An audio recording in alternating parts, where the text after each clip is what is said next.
This is Sri Lanka, and we are here in the north central province of this amazing island that is nestled in the Indian Ocean. And this also happens to be the staging ground of an event that Lonely Planet calls is the 6th greatest animal spectacle in the world. This is the staging ground of the Great Elephant Gathering of Asia. Many centuries ago, wise kings in Ceylon had the vision to believe that they needed to construct massive reservoirs trapping rainwater, enabling cultivation through the dry months. And in the 3rd century AD, a king by the name of Mahasen built many reservoirs in this era. The Minneriya Reservoir was his masterpiece. It covers 4,600 acres, and at its maximum capacity, it stocks up a whopping 125 million cubic meters of water. And as the mid-year heat starts beating on the terrain, the water in the lake starts receding, and the fresh grass that grows in the exposed tank bed is an invitation for many hundred elephants from around to visit this staging ground of the Great Elephant Gathering. In the next 4 days, the team here will focus on elephant behavior. With a bit of luck, we will be bringing you a full array of elephant behavior from the staging grounds of the Great Elephant Gathering of Asia.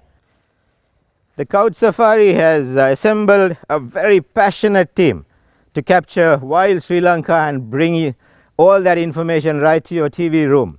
This is a very dedicated team. There is Dr. Prithviraj Fernando, there is Srilal Mittapala, there is Vimukti Veeratunga, and myself, and a brilliant team of cameramen and crew here trying to capture all that is wild, bringing this all the way to your home.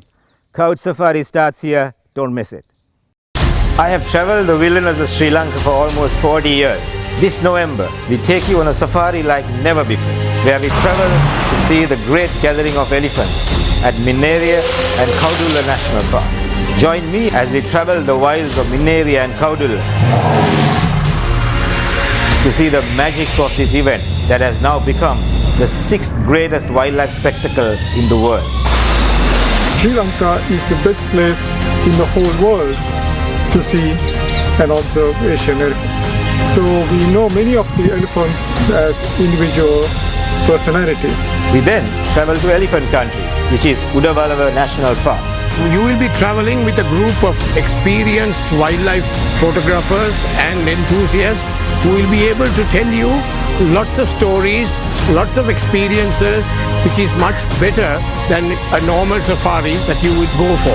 We then arrive in Yala National Park, which is the home of the leopard in Asia. People say that leopards are elusive. Yala's leopards proves you wrong, as they walk the day as much as they walk the night in this amazing wilderness. They're not only bringing you the unique wildlife of this small island nation, but also the stories that are connected to them from the experts who have worked in the field tirelessly. Let me take you close for an immersive couch safari this November. This is the first in Sri Lanka. Don't miss this experience.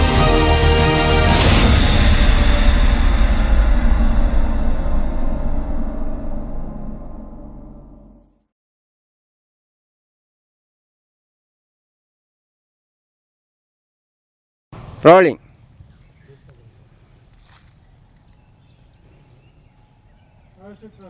How are you, doctor? Good. A very good morning to you.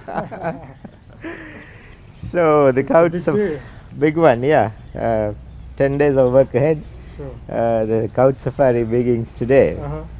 Interestingly, they've selected the elephant country to start with, so I felt it was exciting. Yeah, absolutely. I think that's a great way to start, huh? So first call is Minneriya. Yeah. The first rains are already here, Doc. Right. I think the monsoons are starting, and a little bit late this year, but we're lucky. The monsoons are at least 2.5 weeks late. right. First rains have been here, so some of the herds are already moving from Minneriya to Kaudulla. Yeah. So let's focus on Minneriya today. Okay. And camera 2 will be filming on Kaudulla. And it'll be lovely if you can catch this seasonal movement as well with the arrival of the rain. Right, I guess the herds tend to move out of Minneriya a little bit early. Yeah. But quite a few of them go to Kaudulla. So hopefully since we are doing both the park, Yeah. we should be able to catch them somewhere. Yeah, yeah. So, for the benefit of all the viewers who joined the program in Sri Lanka and across the seas, a warm welcome to a first in Sri Lanka. It's a couch safari like no other. Dr. Prithviraj and I will be traveling to Minneriya National Park and the hosting grounds of the Great Elephant Gathering of Asia. And I believe this phenomenon takes place because of this transaction between the receding waters of the Great Lakes the kings once built.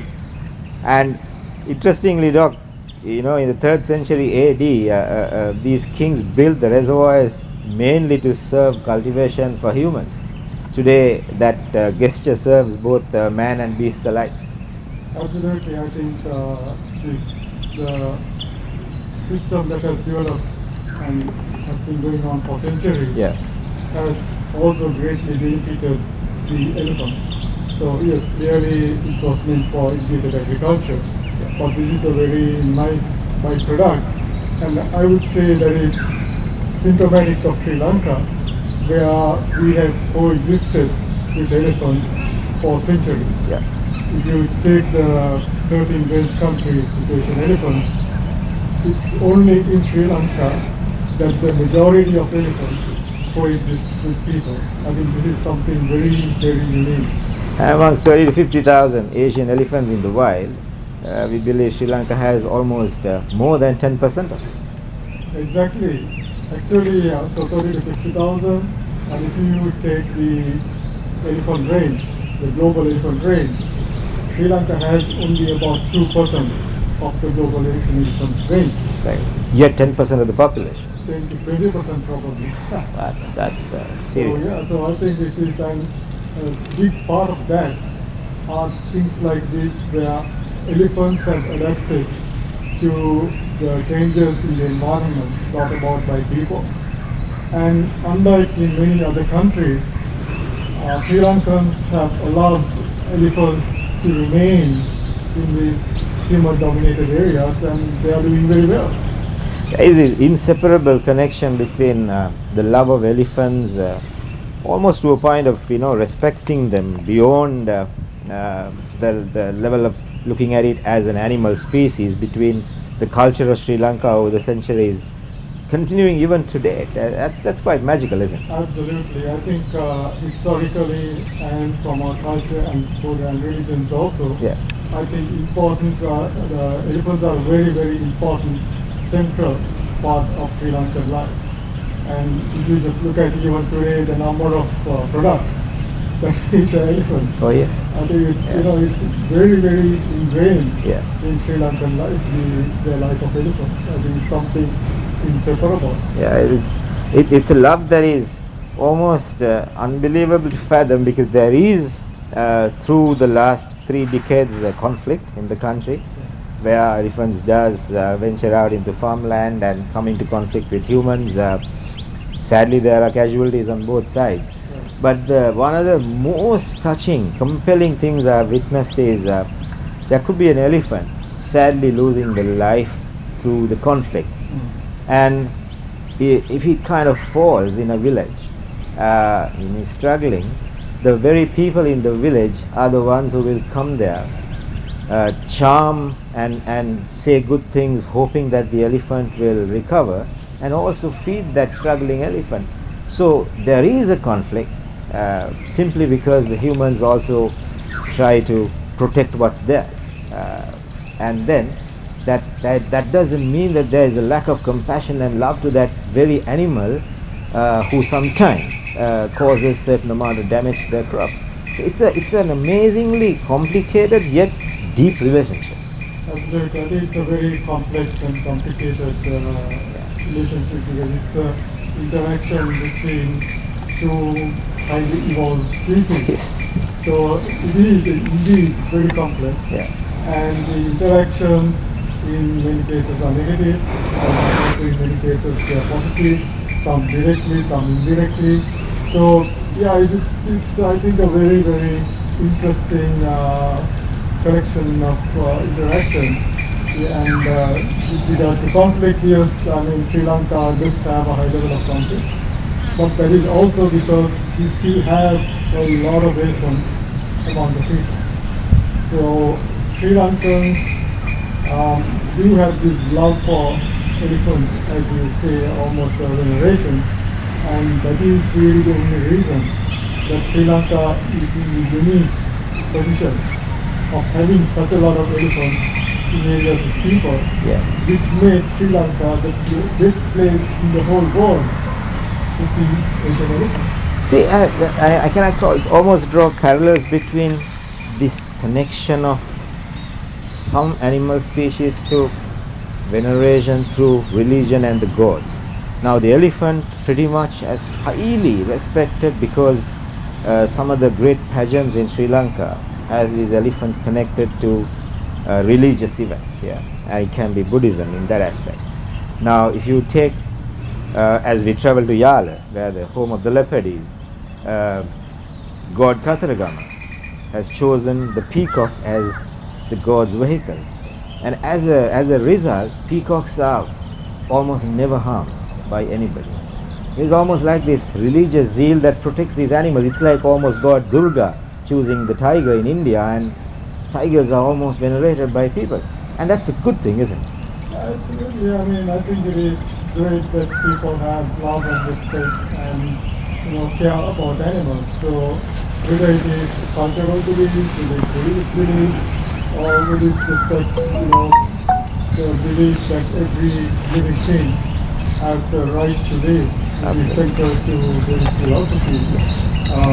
Also, when you take elephants, in Hinduism also elephants are a big part. Yes. So I think the main religions of Sri Lanka, elephants are a very, very central feature. I think that's so true.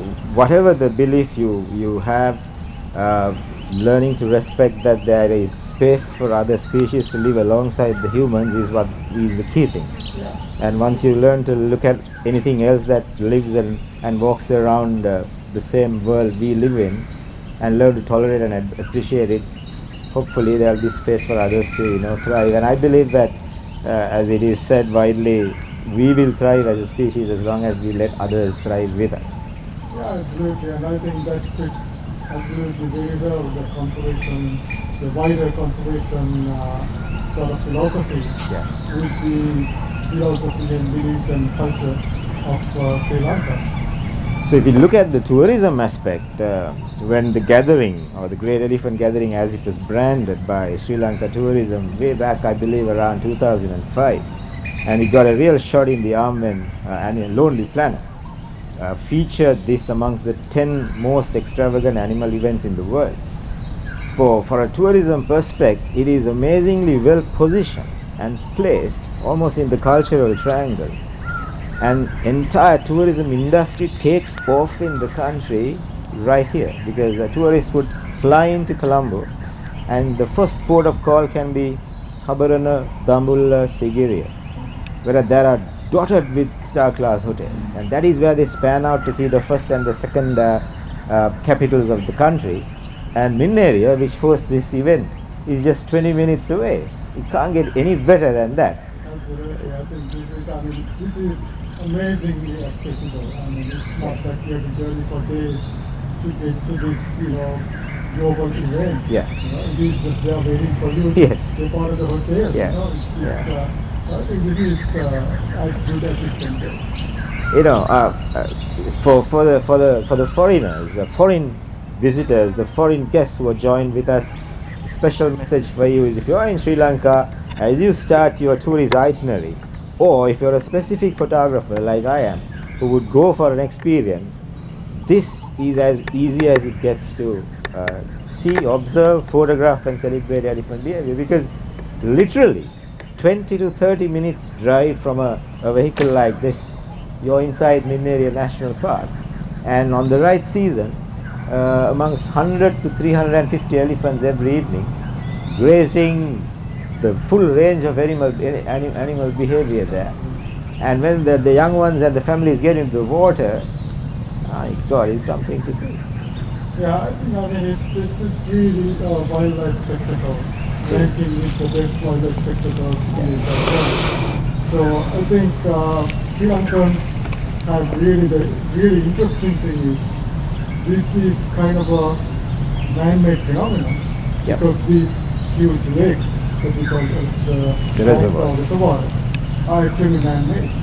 And so, in addition to being something wild, I think there's this other flavor also. It is signifying the coexistence that is, I would say, very emblematic of Sri Lanka. Yeah, and Minneriya and Kaudula is a great place to see this coexistence, because at times you will see 50 elephants in the water, and on the other bank of the same lake you will have local village fishermen doing their fishing, Right. which is such a an intertwined magic between how people can live that close to the largest wild animal on earth, on land.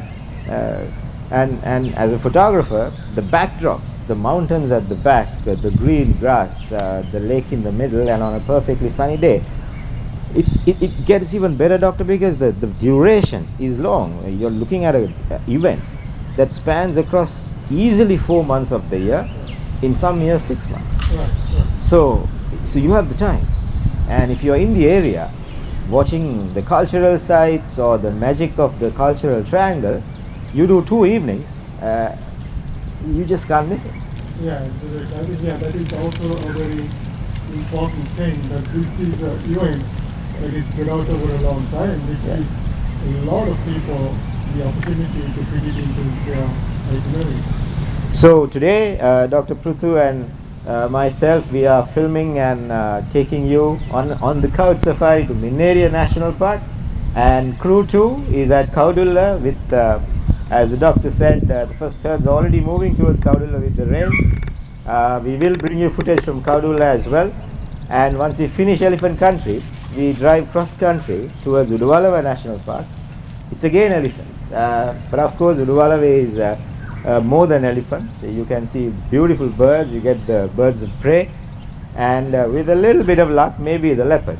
But don't worry about the leopard, we are going to leopard country thereafter. Yala National Park, as they say, is the home of the leopard in Asia, and it's wildlife. I can't promise you anything, but we are very confident that we will bring leopards to you on the couch safari. So all of us who joined us on the first session, thank you very much. Keep those channels tuned in. Do not forget the timings of the transmissions. Couch Safari gets even better as we go on. We'll catch up with you every day for the next 9 days. Well, time to go. Let's go.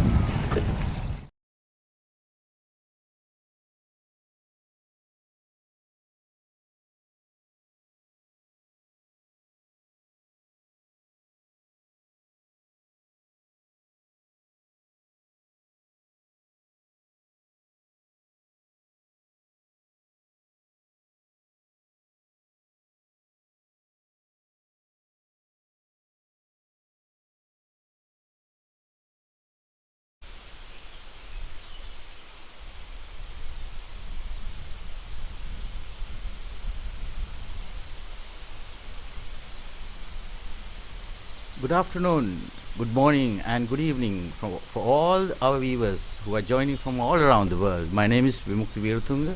I'm a wildlife biologist. I'm going to join from the studio, from the broadcasting room, for the couch safari. 2 of my colleagues are on the way to Minneriya National Park.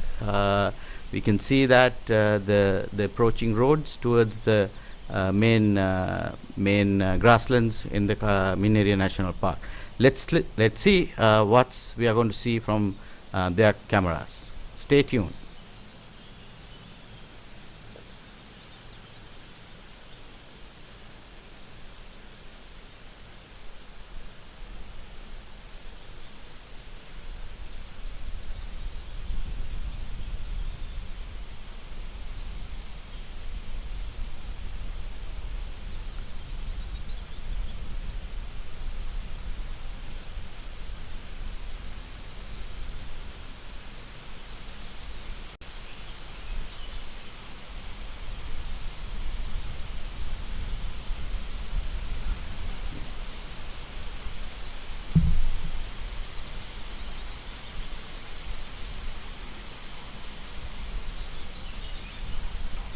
Yeah, this is the, you can see now the Jeep is taking the sort of the main road of Kaudula National Park, and they're driving through the forest, the high forest areas, and then after that they'll reach to the tank bed area, which is somewhat open ground with the water in the backdrop.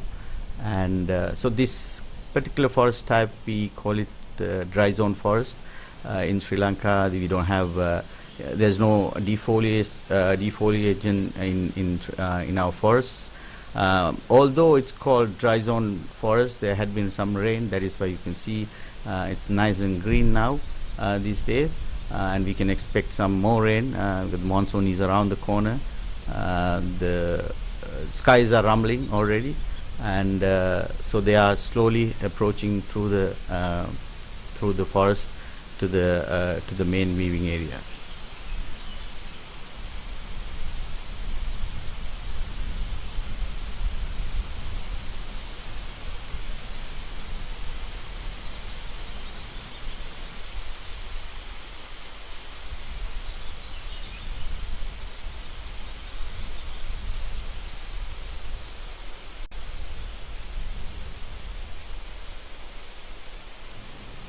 Although you can, Mr. Ranjan has asked a small question about the sound of drones. We have some drone shots, but we don't fly drones to disturb the elephants. It's way high above the sky, so don't worry about it. So there's no disturbances to the elephants from the drones in the park. Thank you.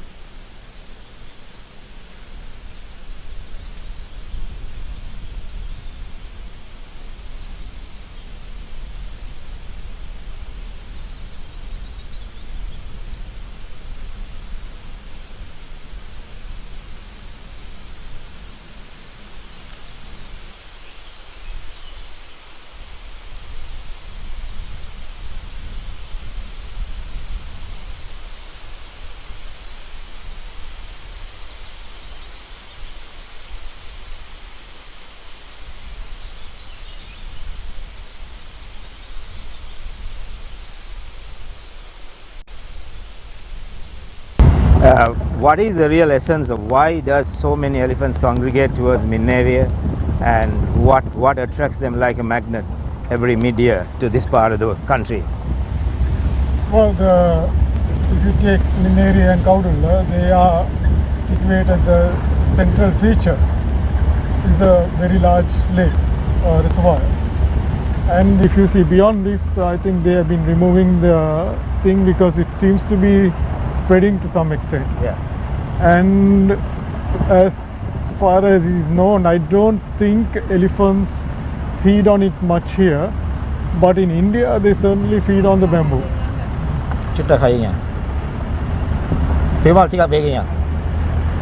The India and Indochina, Yeah. bamboo is a major part of their diet. All right.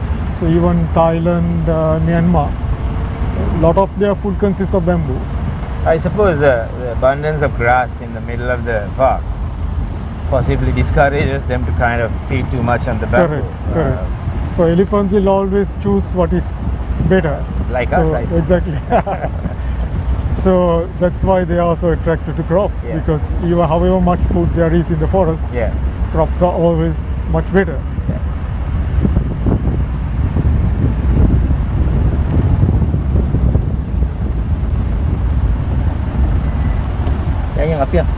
Well,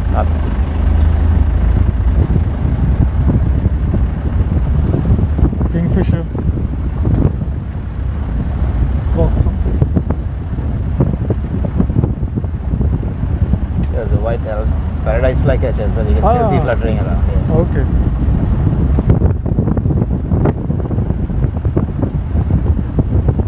Oh, there are you some can see it. macaques.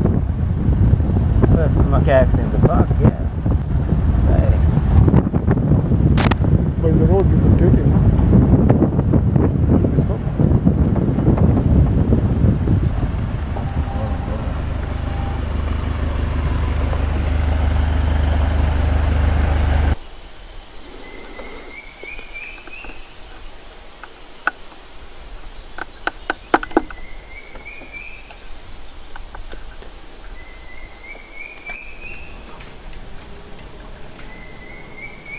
We have now we can see the purple-faced leaf langur, which is from Minneriya National Park.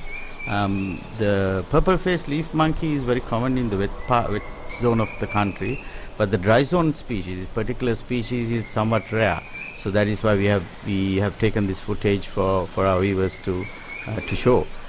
So they are somewhat rare in the dry zone forest, but the cowdle there is a troop.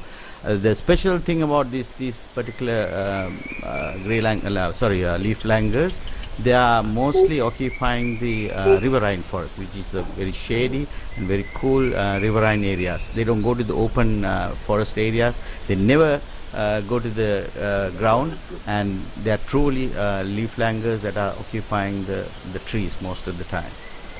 And then they are hanging around in small troops.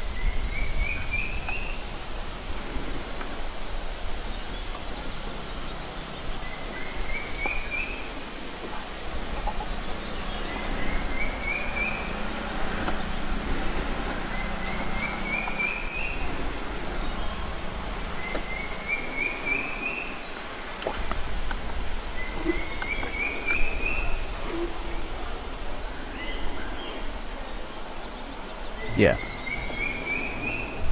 There's a question from Jayani. Jayani is concerned about what kind of trees that elephants usually consume. But most of the time, elephants love to eat grass than the tree. And then so they eat all kinds of trees in the dry zone of Sri Lanka, but they would prefer to eat grass. That is why they come to the grasslands.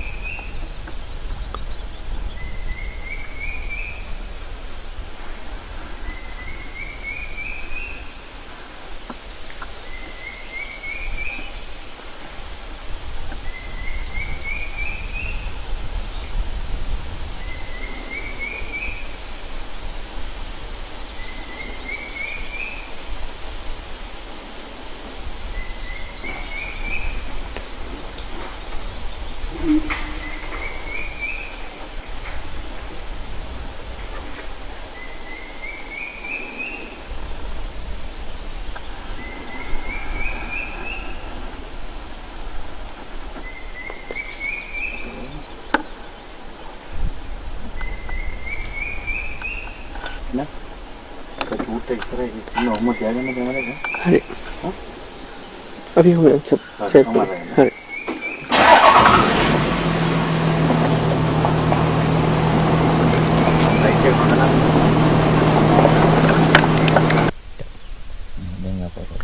So the crimson rose butterfly is actually very interesting because it lays its eggs on a poisonous vine. It's called satsanda in the local language. I think it's Aristolochia. Yeah. And the larvae feed on the plant which has poisonous compounds on it, and the larvae and the adult have poisonous compounds in their body. Yeah. So as a result, birds don't eat them. Yeah. Now, and that is why I think they have the color, the red and the black, which is usually, red is usually a warning color. A warning signal, not to eat me. Exactly, in the animal kingdom. So, but the interesting thing is there is another butterfly which mimics this one, looks exactly alike, but there are slight differences, the body color is different. Yeah. And so that is not poisonous, Yeah. because those lay on eggs on citrus plants, and they are not poisonous. But by mimicking the poisonous one, they try to get away. Yeah, it's amazing. It happens also among snakes, isn't it? I mean, like the That's coral right. snake. That's right. And it's amazing way of, you know, using mimicry to kind of get away from the predators. Exactly. So it's very interesting. I mean, it's a very complex, interesting things in nature. So Sri Lanka, being a small country, is home to about 250 plus species of butterflies. That's quite staggering. And we also happen to have close to 500 plus species of birds. That includes the migrants and the resident birds.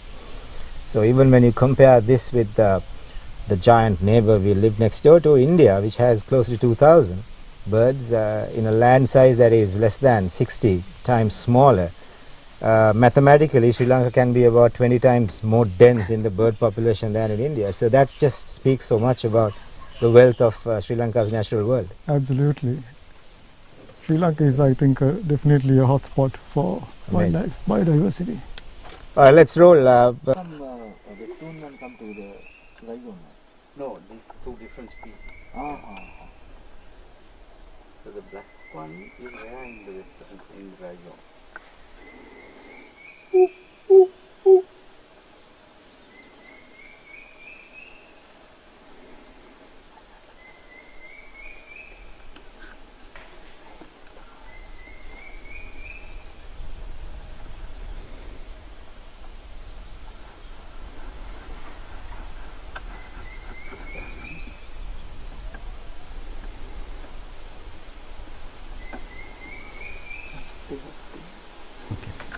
So there's a question from Mario. Mario is asking whether these purple-faced leaf monkeys are common in Singaraja, but they can be seen here too. This is a totally different species, Mario. What Singaraja is seen in the southern purple leaf monkey. This is the dry zone species, the subspecies of the same species, which is not very common in the dry zone. ඇති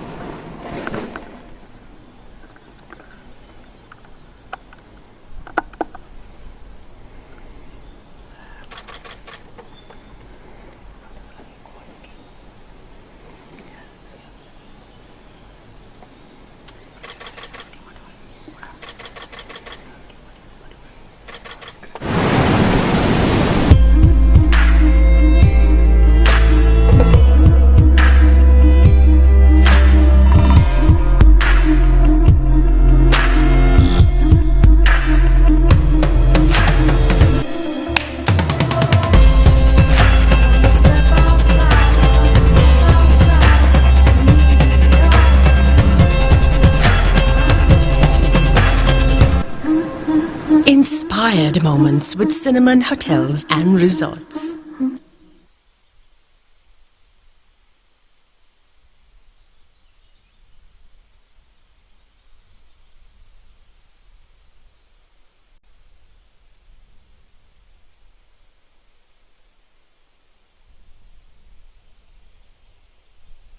Very interesting animals. They mimic most of our behavior, and they live in large troops.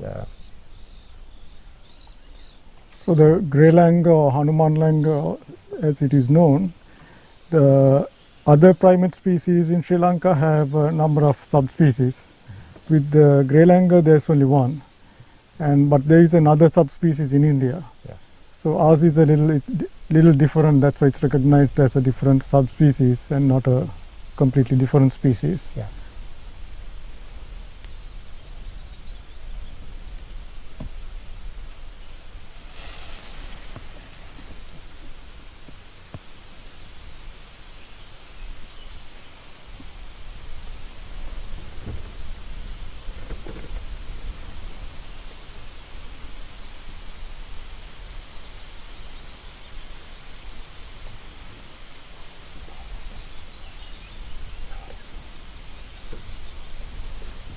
And amongst the other primates we see are the nocturnal ones, being the slender loris. She's a very cute animal in the dry lowlands of Sri Lanka. There's also a highland subspecies of the same animal. The loris is actually quite widespread. You get it in the wet zone and the dry zone. Yeah. And there are a number of subspecies being recognized, and I think actually now they recognize 2 species of loris.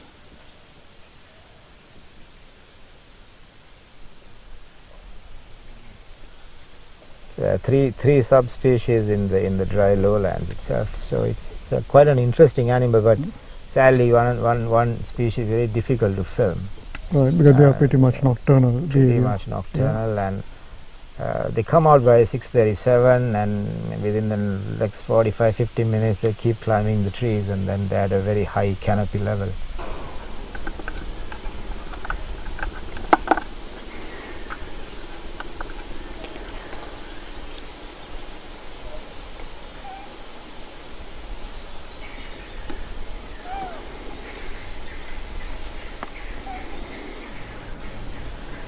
what you see here is the barking deer, male and female. They are of course in the bushes. Barking deer is a dry zone species, and also rarely you will see them in the wet zone also.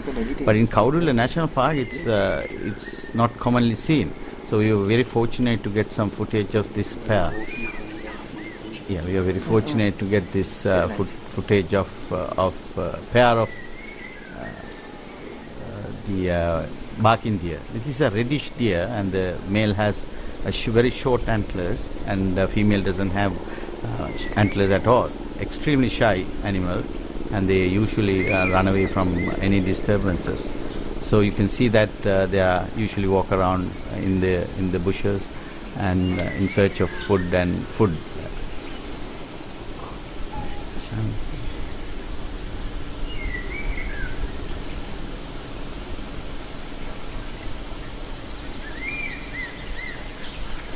Yeah.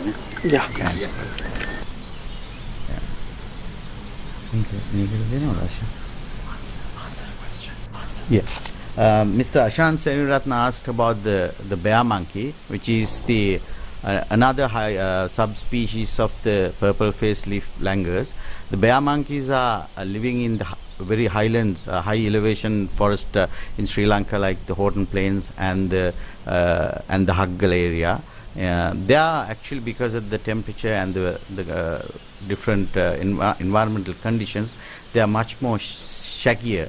They looks very big and very hairy. That is why they bear the name called bear monkey. They are also living in the highland of Sri Lanka, like Horton Plains, Norelia, Haggal, and that area.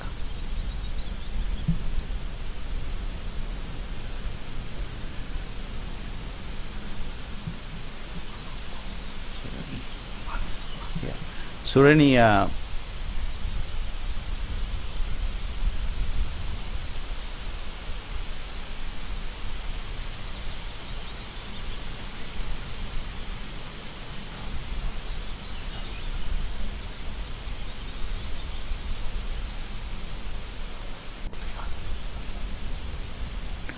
Surani asked whether the Sri Lanka jungle fowl is the national animal. National bird of Sri Lanka is the Sri Lanka jungle fowl. National animal we consider as a giant squirrel, I think, but the national bird is Sri Lanka jungle fowl, which is endemic to Sri Lanka. There's something on that dead tree stump. Is that a... Yeah, no, that's a gray heron. Okay. So there's a nice flock of painted stock, Doctor. Yeah, it's quite a large group of painted storks. You can see that some of them are grayish. Those are the juveniles. I guess they must have come out recently. It's a very beautiful stork, as the name implies. Very colorful. Yeah, you can also see a smaller flock of adjutants more to the left, but I'm sure the camera is not seeing them because of the bushes. Okay. But this is exactly where the experience of a Minneriya safari begins, isn't it? You come through the tall secondary forest, and now you come into the open areas where the tanks, as you can see, have receded quite a bit.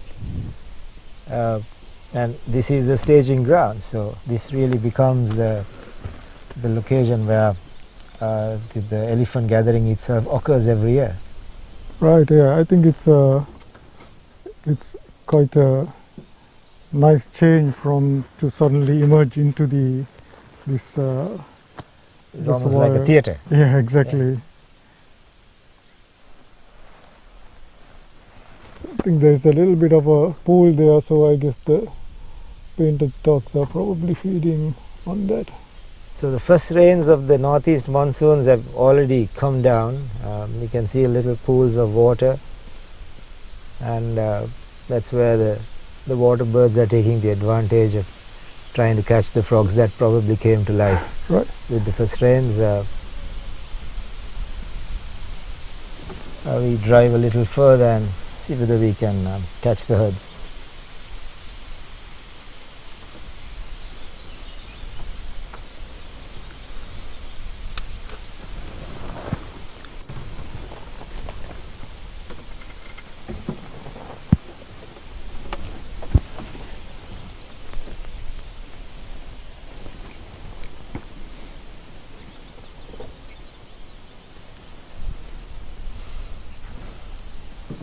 It's a changeable hockey eagle, I think.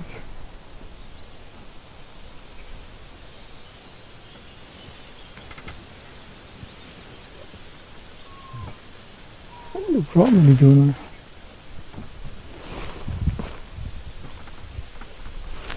Oh, yeah.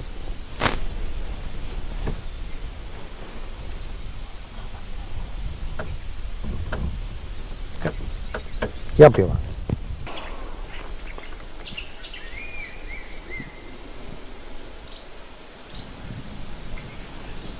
What you see here is the chestnut-headed bee-eater, one of the resident bee-eaters of Sri Lanka, and they usually mostly you can see them in the dry zone, but wet zone also you will see them, but much more commonly found in dry part of Sri Lanka. Usually hang around in pairs, but you might see single birds also perching, and they are bee-eaters. That means they consume mostly bees and flying insects, and considered as a good pest controller.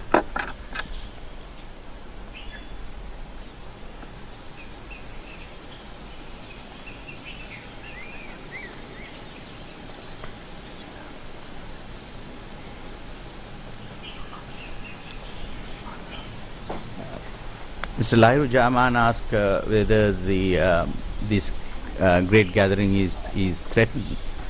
But that's a good question. So far, it is not, because the habitat, both Minneriya, Kaudulla, considered declared as national parks, and also the surrounding habitats that the elephants are walking around, also considered as a protected areas, such as Minneriya National Park, Kurlu Reserve, and what you call the Sigiriya Sanctuary and Girithali Sanctuary. So those are the sort of surrounding forest areas that elephants are usually shuttling between habitats. So so far it's in a good shape, I would say.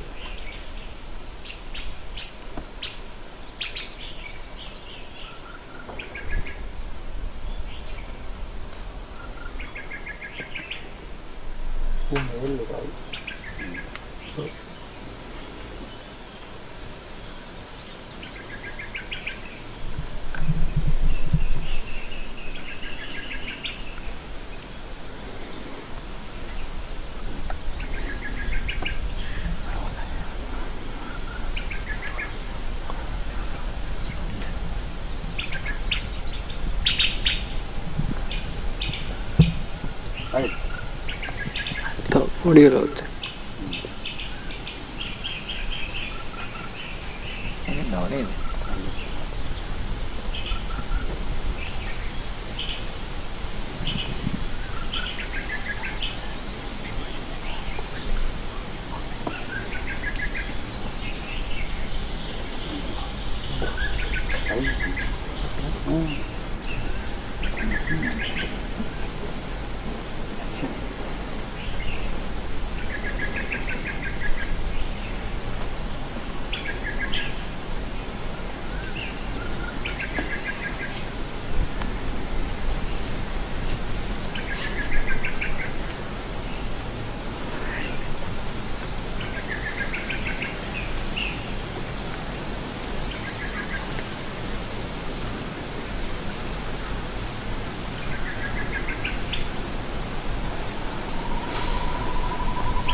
Some more langas over here.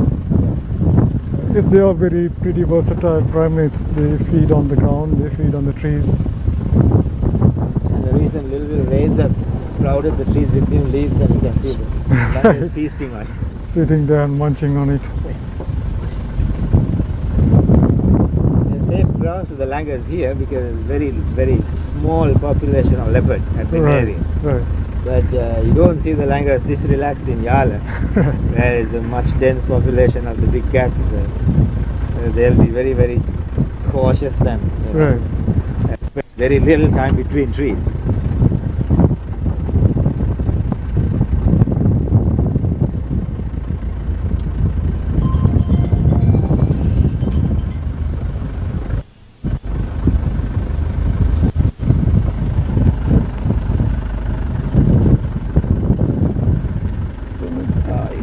the elephant at Minneriya, you know? It's like a bull.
What you see here is the large congregation of painted storks, which is one of the largest storks in Sri Lanka.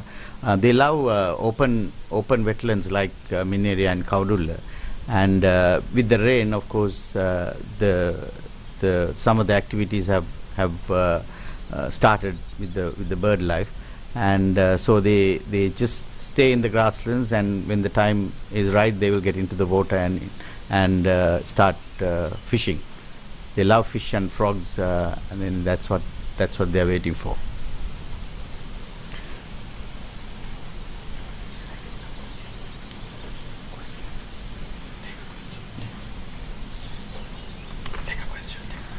Shirley, one of our viewers, Mr. Shirley, asked whether the Kaudulla and Minneriya National Parks are connected.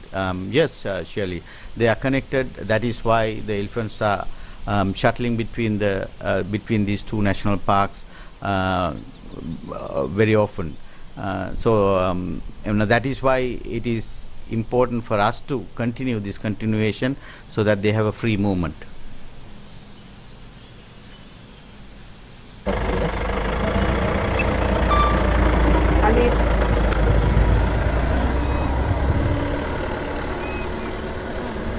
So here is a adult male elephant, our first elephant in Minneriya for today, and he's a young bull.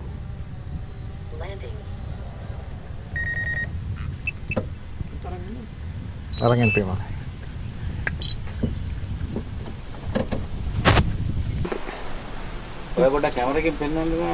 Zoom out kala.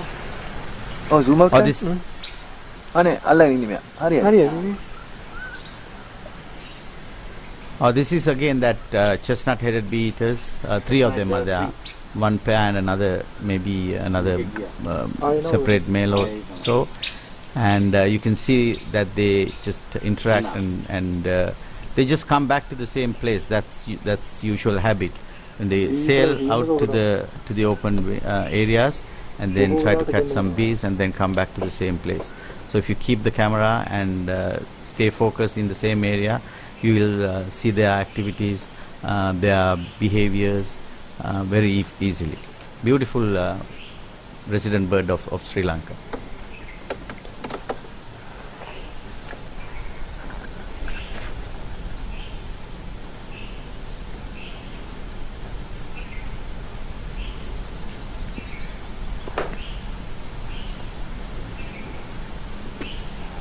Range එක හොඳයි නේද?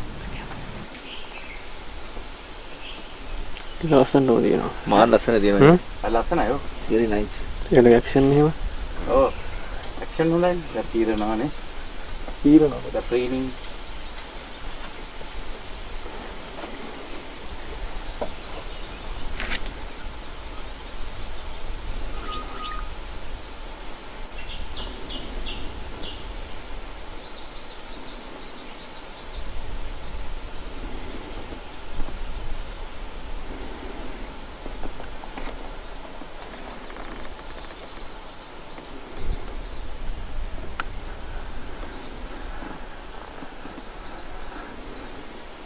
Background is also very good. Green and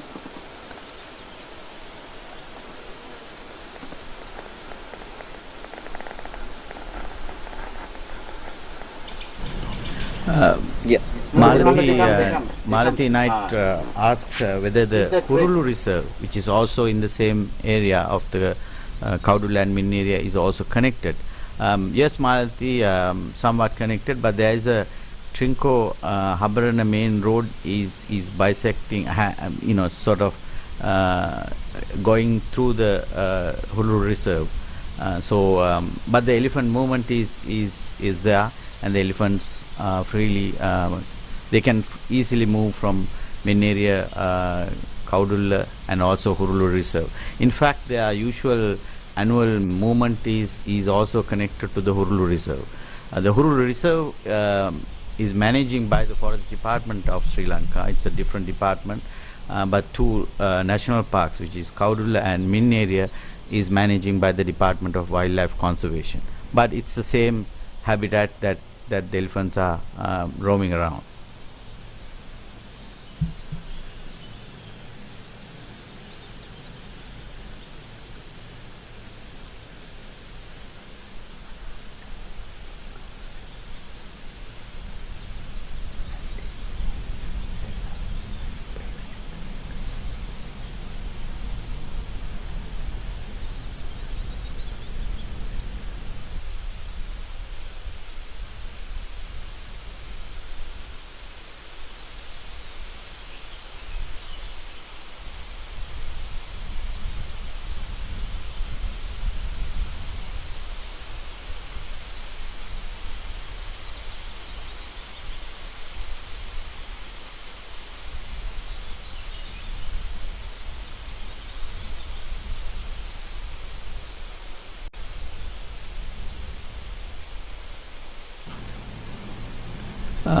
Aruna asked what kind of birds that we can see in Minneriya. Aruna, in Minneriya, there are about 160 species of birds have been recorded, and there are forest birds, and there are grassland birds, and there are wetland birds. Wetland birds like the herons, storks, and other water-related birds. Which is that now you can see those painted storks, beautiful aerial footage. Now you can see actually the grasslands are somewhat greener because of the rain last couple of days, and so the birds are also waiting to get into the water to start their hunt.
Shanuki asked, one of our viewers asked, there had been 23,000 hectares of forest land has been cleared recently, and is there any problem for the protected area system in Sri Lanka?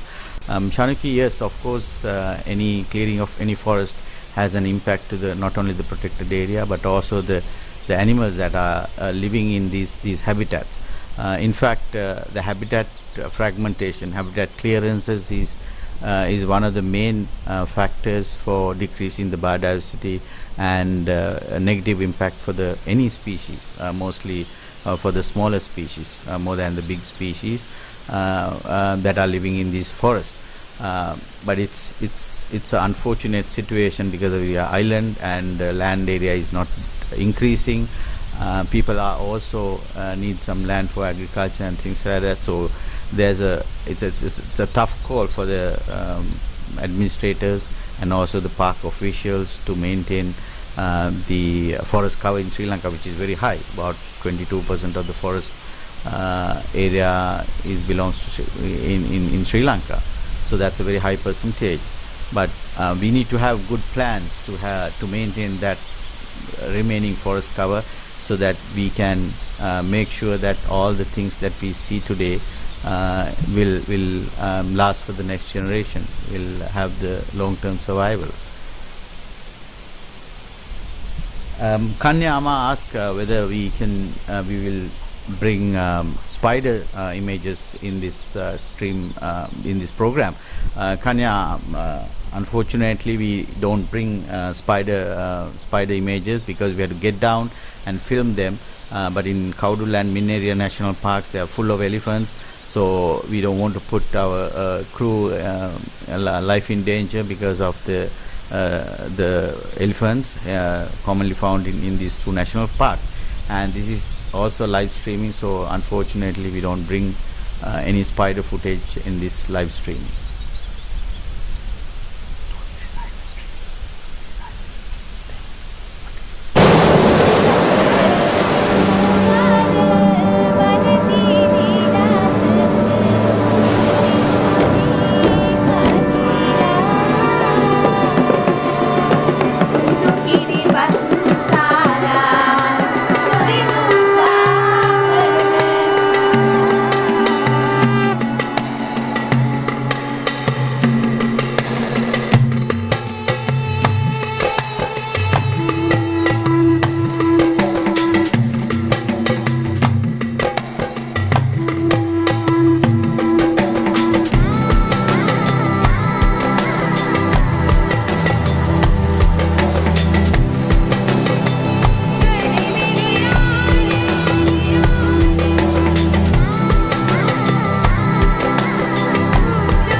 Anusha asked why these painted some painted storks are in black. Anusha, when the painted storks are in juvenile form, when they are little, their plumage is black, and then they develop a very special pink plumage during the breeding season on their back feathers. So juvenile colors are all black and white mostly.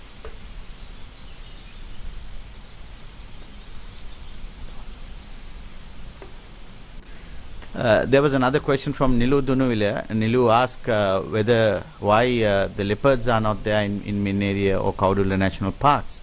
Nilu, they are there. They are all over the place, both in wet and dry zones of Sri Lanka. There are a few sightings of Minneriya and Kaudulla National Parks, but they are not commonly seen. They can easily hide in these high forest areas. Road network is not well developed in these national parks. Because of that, we can't travel everywhere in the national park, but they are there. So they are prime habitat for the leopards. A lot of prey items are there, so they can live happily in these areas without any disturbances from outsiders. Picnic, which was earlier called the stone plover, and then on the other side we have what was called the stone plover or the greater thickney. Sorry, the stone curlew. So here we have the stone plover and the stone curlew. Now it's called the lesser thickney and the greater thickney. Yeah. There's a little bit of reflection also of the one that is close to the water. Yeah, that's a nice shot. Let me try and take that.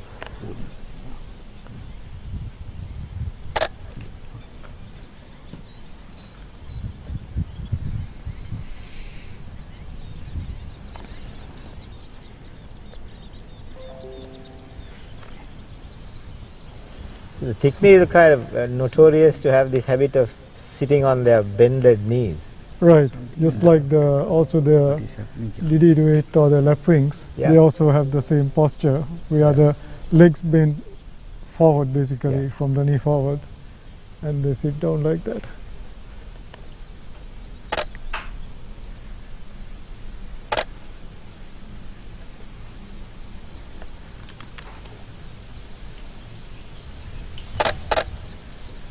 So these are some of the resident water birds in the country. Chitral, and we also have such a lot of migrants that start coming around this time.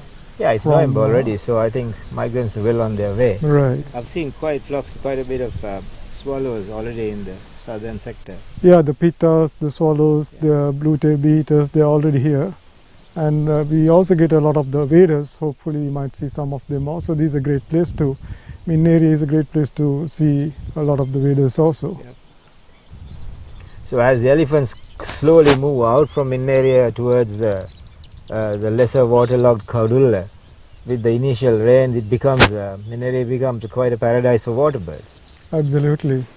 I think Sri Lanka is unique in that we actually don't have natural lakes, but we have probably 30,000 or something man-made lakes, which has made this a fabulous place for water birds. So we have so many species of water birds here that are doing very well. For example, the spot-billed pelicans, there was a flock just there. Yeah. It's a globally endangered species, but in Sri Lanka they are doing very well. You see them sitting on top of the highway on the lamppost.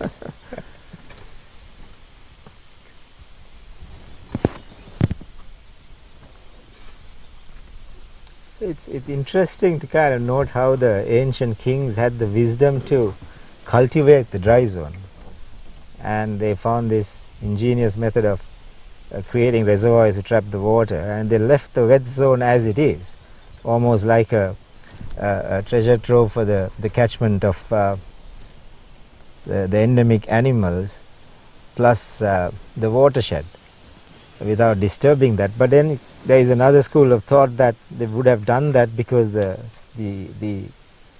prevalence of malaria in the wet zone would have made them develop the dry zone more. Right. I guess the dry zone, because it has a very seasonal weather pattern, Yeah. is a very good place for agriculture, because the rains are seasonal, and then you can grow things during the rainy season. And but the ancients came up with this system of irrigation. It was called hydraulic civilization, Yeah. where they built these massive lakes, which we call reservoirs or tanks, and that allowed them to cultivate even in the dry season. Yeah. So, for example, I mean, both Minneriya and Kaudulla are ancient lakes that go back many centuries. They were built many centuries before. Yeah. And I think around the 1500s, the hydraulic civilization collapsed and most of the population moved to the wet zone. Yeah. And a lot of the tanks went into disrepair and were abandoned. But I believe Minneriya was one of the very few tanks which still persisted, although cultivation was not done. Yeah. And then, of course, later on, all these tanks have been now rehabilitated, and they are very much a part of today's economy, and especially the paddy cultivation. So I think the diversion of Sri Lanka's longest river, the Mahavali, gave life to all these lakes, where the Mahavali waters feed them. Absolutely. And So, the irrigation department uses them as a stock tank to make cultivations possible through the dry months. right, so the tanks are linked to each other, but that also brings us to any possible issue, because of the drawdown that we spoke about in Minneriya Kaudulla. Now it has become a center point for all these large numbers of elephants that gather here Yeah. during the dry season, and they come here because the water goes down and the tank bed or the reservoir bed is converted to a lush grassland. But in the interest of cultivation and cultivating greater amounts of paddy lands, there is also some thinking whether we should use these as stock tanks, as you mentioned, and have them full throughout the year, because these are linked.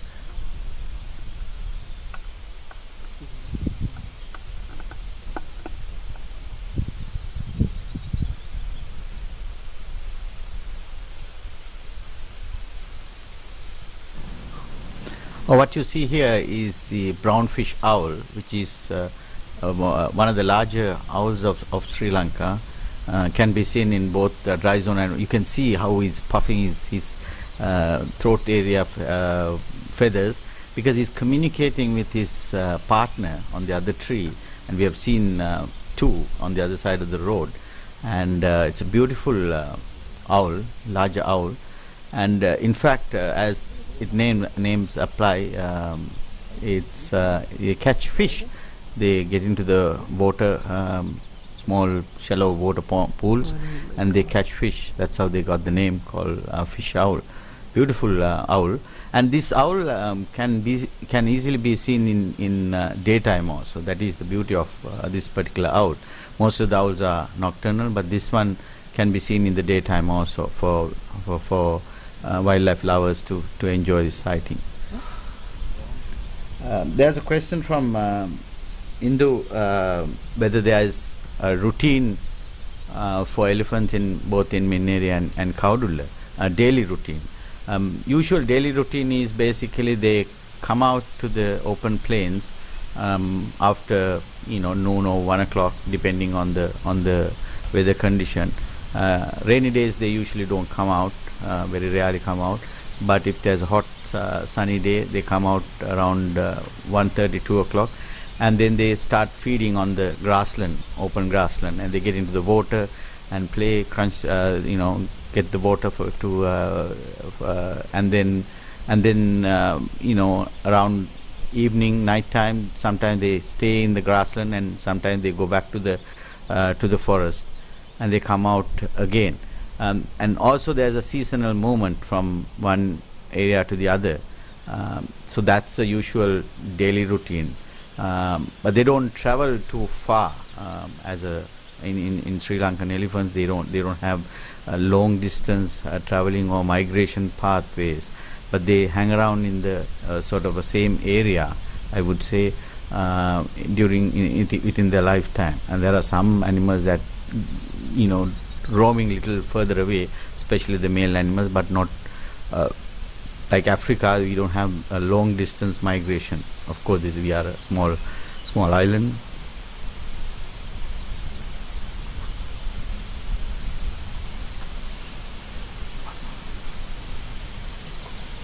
Anthony asked whether we have seen a lot of painted storks.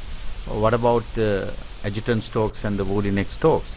Yes, Anthony, we can see adjutant storks and woolly neck storks, but they are in very small numbers. Adjutant storks are mostly hang around alone as a single bird.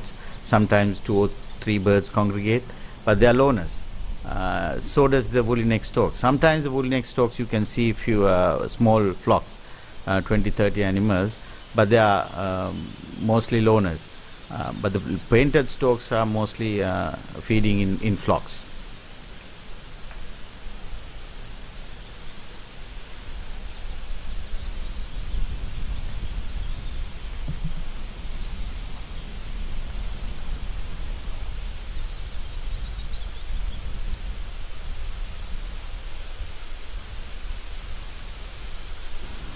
What is the size of this brown fish owl? This owl is about 1.5 feet tall, but has a wide wingspan also. So that's the average full-grown brown fish owl.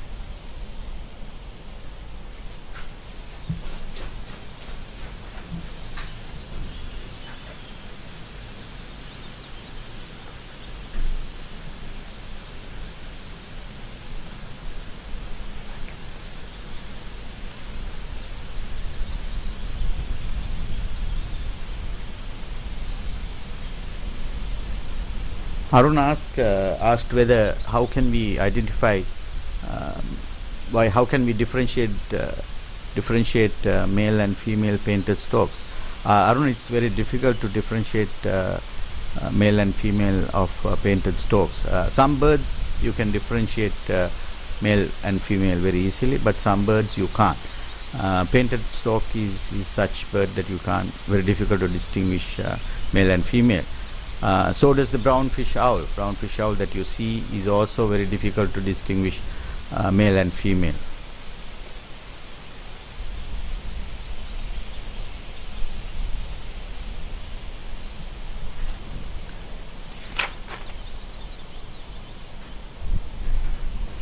Nilu is asking whether the black-necked storks are present here in Minneriya and Kaudulla. Nilu, unfortunately, black-necked storks are not present in Minneriya and Kaudulla. They can only be seen in Kumana, Bundala and Yala National Parks because the population is very small here in Sri Lanka. The lesser and greater picnic is right in front of us. Then over there we see a group of pelicans, so spot-billed pelicans, which are globally endangered but doing extremely well in Sri Lanka. Then over there I see a very large group of mixed flock of pelicans, ibis, grey herons, painted storks. More painted storks, including the juna. Yeah, probably also openbill, which is a commonest stork, and sometimes you see flocks of a couple of thousand of the openbills here. The openbills sometimes cover one part of the lake. Right. It's like runs into thousands of them. You can see a number of egrets. We have a number of species of egrets, the greater, the median and the little egret. Yeah. So you see all those here. So being the staging ground called as the place where the gathering happens, it is also a staging ground or a hosting place for much of the water birds during the drought and especially after the monsoon rains. Absolutely. I think it's a great place. I mean, you see such a lot of bird life any time of the year here.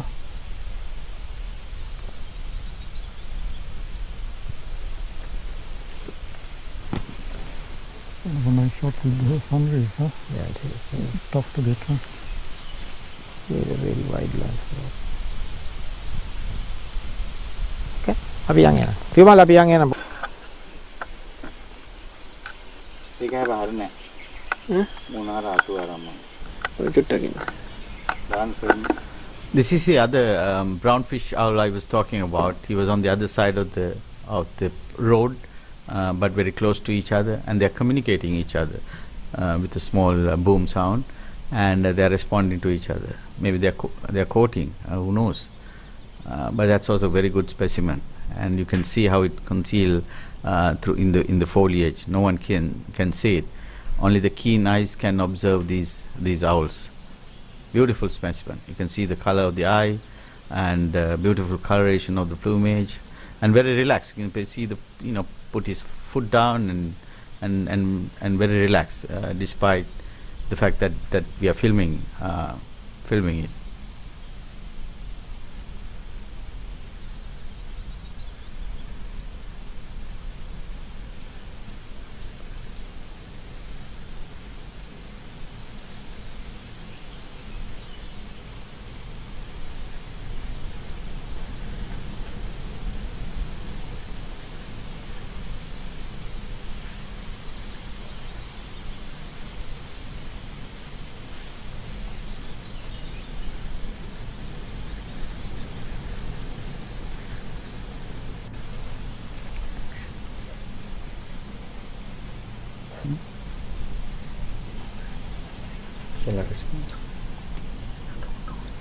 Anusha Samaratnas to the Stokes are resident over here. They just come here and then spend some time and they go back. Of course, Anusha, they are flying around between wetlands depending on the food content, but these are larger tanks, so they prefer to stay in these larger tanks because there's plenty of food for them, the fish and small frogs, so that they prefer to stay in Kaudula and Minneriya throughout the year, and you can observe them throughout the year. So I assume that they are resident birds in this area.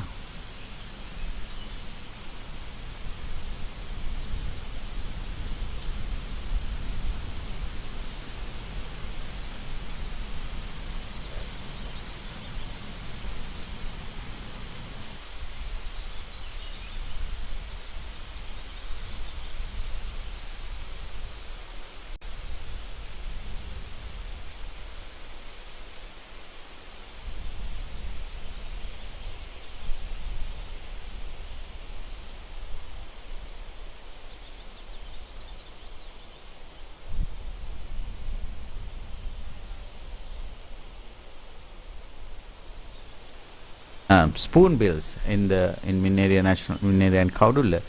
Spoonbills are there, Anthony, but this time we have not seen.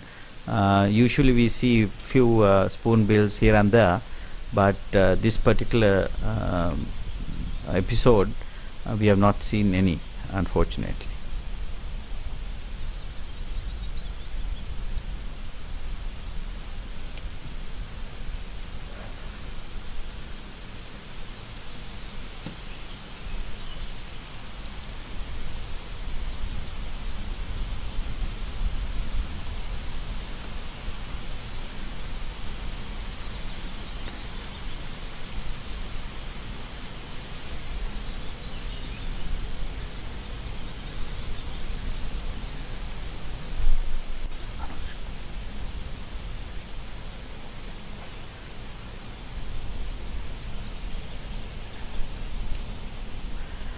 Anusha asked whether this particular fish owl hunt other birds too.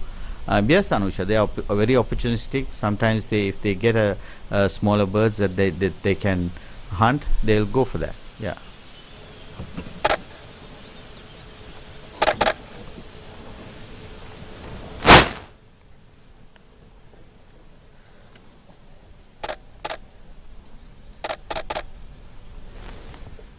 Quite an impressive herd of buffalo there. Yeah, that's a very large group of water buffalo. Almost resembles the Cape buffalo in Africa. Yes. So water buffaloes are actually found in Asia, the South and Southeast Asia. There is a lot of discussion about whether they are really wild or feral, or Yeah. because the truly wild buffaloes might even be extinct or almost extinct. Yes. But they have been domesticated by people for many centuries, and probably some of these populations are now kind of gone back to the wild, so Yeah. they are feral heads. A bit of a hybrid.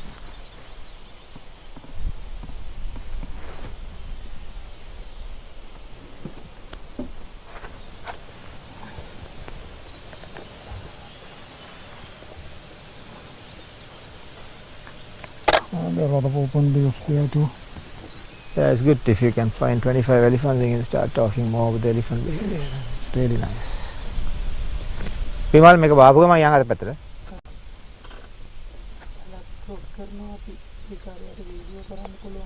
ඇලද?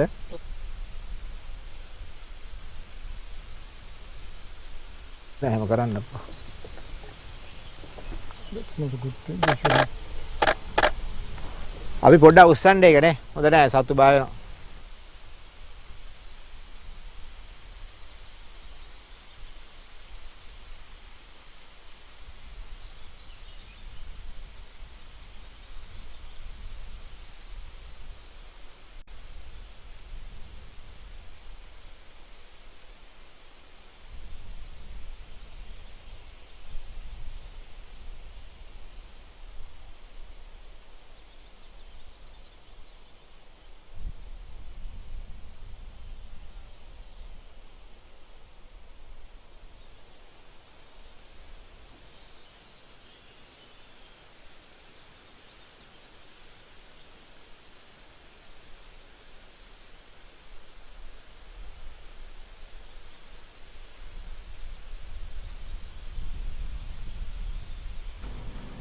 So this is the main grassland area of the Minneriya National Park. You can see how lush it is, and that is why most of the elephants just come here for this mostly, food and water, and this is the theater, so that when water recedes, this is what Chitral has been talking about, how the grassland is formed when water recedes.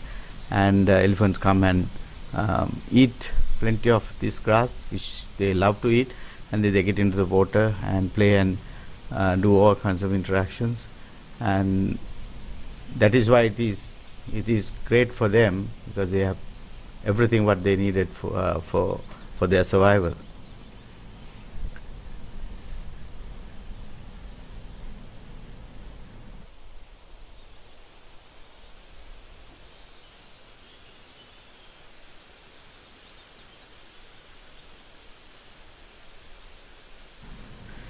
Vasanta asked, the gathering is happening in the evening or so the morning or the evening. Vasanta, mostly evening. Morning time, very few animals are there.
Okay.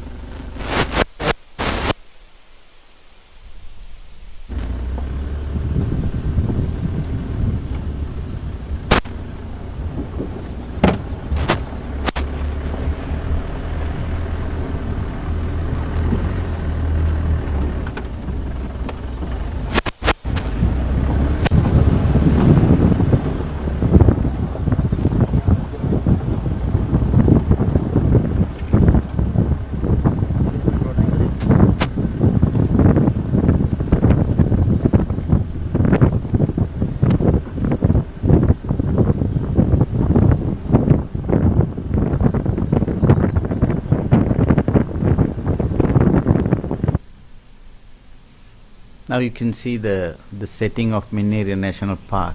We just go around and in these grasslands and in search of elephants. What you see here now is a pair of blue-tailed bee-eaters, which is a migrant to Sri Lanka. So the migrant birds have already come here to Sri Lanka, and then they are in the open grassland areas in Kaudulla, and both in Minneriya and Kaudulla. So they are very common in dry part of Sri Lanka, but they can be found in wet part of Sri Lanka too. They are coming from mostly northern India and also the Myanmar and Laos, that region. And so the bird migration has already completed, and all the migrant birds are here. Blue-tailed bee-eater is a very common migratory bird to Sri Lanka, and they usually come in first wave in the month of late August. They usually here in Sri Lanka, but in the month of April they'll go back to their resident countries. A very small population of bee-eaters are resident here in Sri Lanka. There's some breeding records in Kaudulla, Minneriya National Park area, but other than that, majority of the birds are migratory birds, and they love these open grasslands because they can sail around, catch bees, insects that are flying around, and they can easily be seen in both Kaudulla and Minneriya National Parks. Admin asked whether the elephant movement and the leopards sightings will be changed with the rainy conditions. Of course, admin, and rain is one of the factors that changes behaviors of every animal. They go to one area from to the other, but the leopards are, of course, they don't like the rainy conditions. They don't like wet conditions, so they are there, but they don't move anywhere, they don't migrate anywhere, but they'll hide. So the visitors are, it's difficult to spot them during the rainy season. Otherwise, they are there. The elephants, of course, they will change their behavior and movements based on the rainy conditions.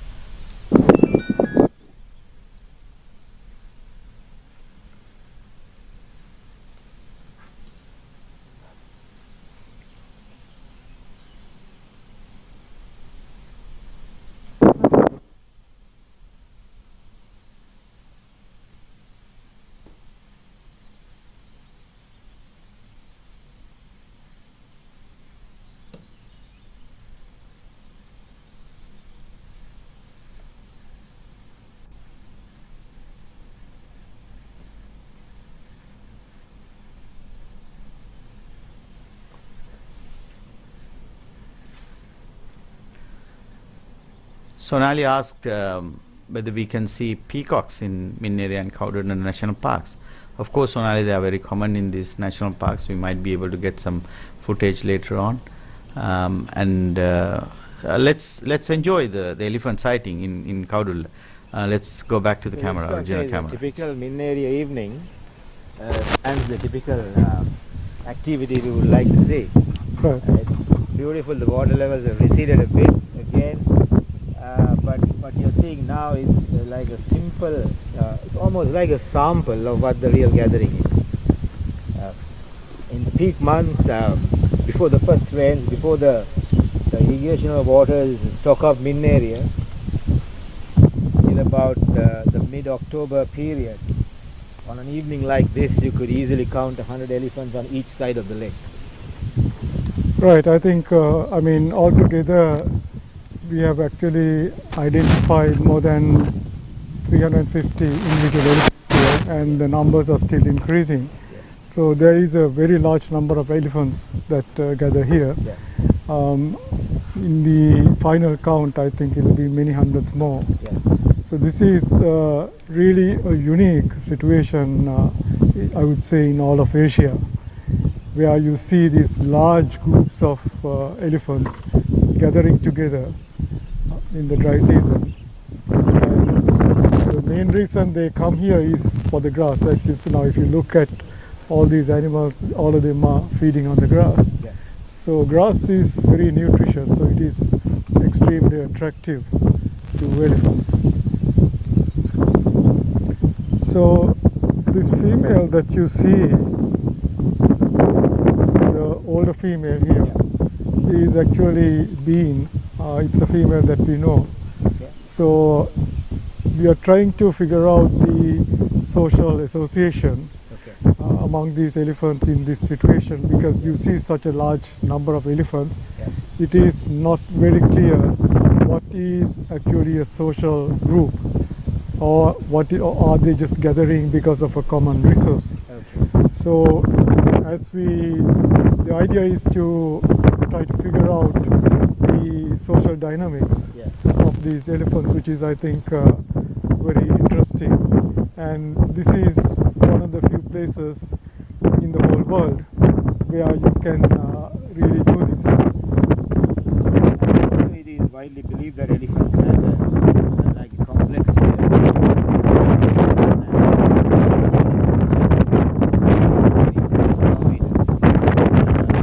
do you think that smaller cow herd between reservoirs does that to some extent even here? They could, I mean, elephants are known to use infrasound. There is longer wave frequency sound, which is not audible to us. It's hearing threshold. That's why it's called infrasound. So, but the characteristic of infrasound is it propagates much longer than higher frequency waves. So you could have elephants out of sight which are still communicating through this infrasound.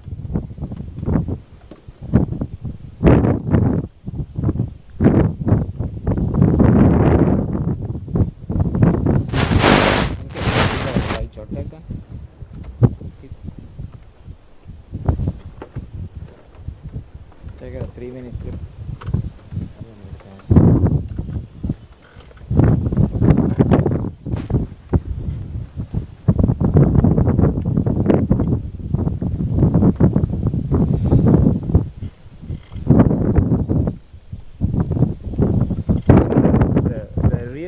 One of the clear reasons why the elephants come here every year is the receding tank bed that kind of explodes with fresh growth of grass.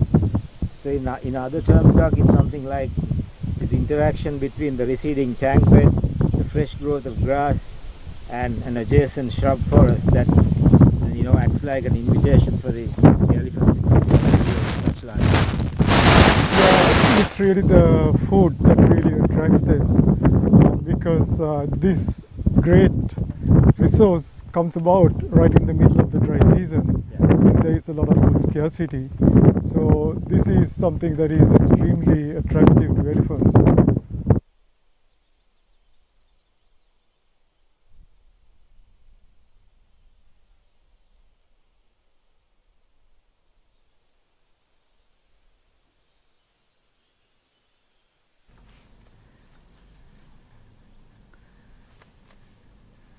Oh, this what you see here is the jackal from Minneriya, Minneriya National Park, and they love open grasslands. Of course, they are in search of food, and this particular one, of course, trying to find maybe lapwing eggs. They love the bird eggs, little chicks, and they are scavengers. So the open grassland is a fantastic setting for them.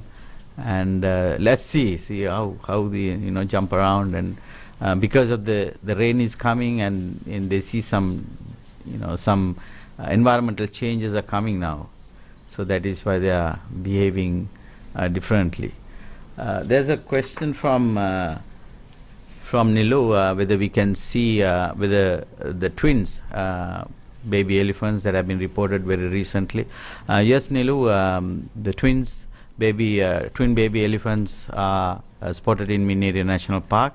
But last couple of weeks, maybe 5-6 days, we have not seen them. They may have gone to a different location because of the rainy conditions. We have not seen them last few days. We will try our best and see whether we can spot them. But so far, we don't have any luck. Yeah, they are there.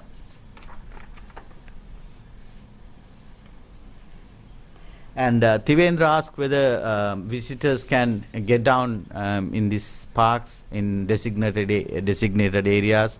And there's yes, there's one place that are designated for visitors to get down, and there's a watchtower. They can go up, climb up on the watchtower and look at the surrounding. But you are not supposed to venture into the open areas because of a lot of elephants are there. So because of your safety, they don't let you to venture around into the any other areas. You are supposed to stay near the watchtower area just to relax yourself and then stretch your arms and legs from the safari. What you see here is also spotted deers. Large herd of spotted deers are not uncommon in Minneriya and Kaudula National Parks. This is Kaudula National Park. And now, of course, they come out to the open because the grass is green due to the rain. When grass is dry, of course, they just stay inside the bushes. But they come out to the open to feed. This is plenty of food for them. Yeah.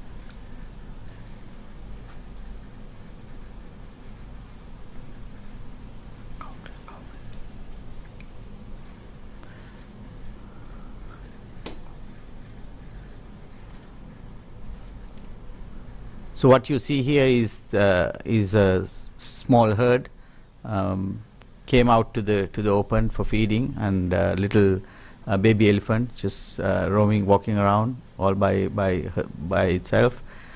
And when they come out to the open, they are not scared of anything. They just go a little away from their mothers and stay freely. And that's what you see here in Minneriya and Kaudula National Parks. They're so free, and they are not afraid of anything, even from the visitors.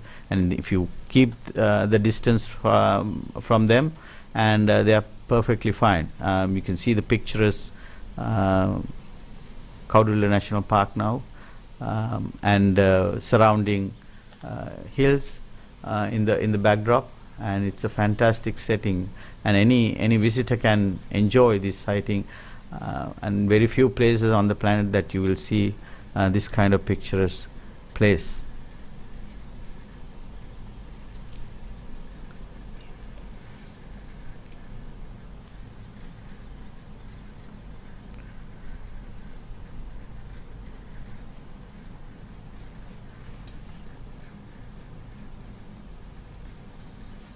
Go out in a flash.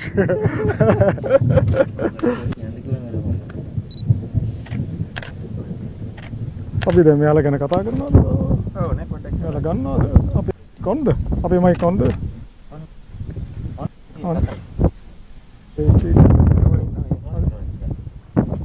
So here we see a typical group, social group of Asian elephants. So here we see there are 6 adult females.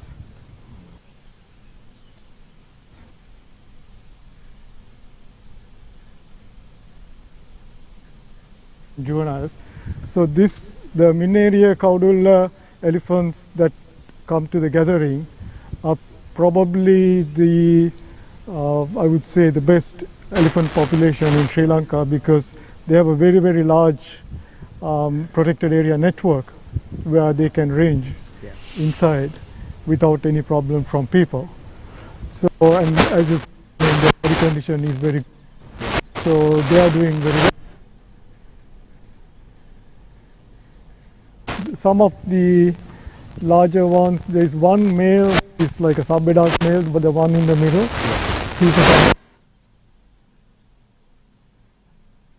the one that is walking to us now, part of this herd.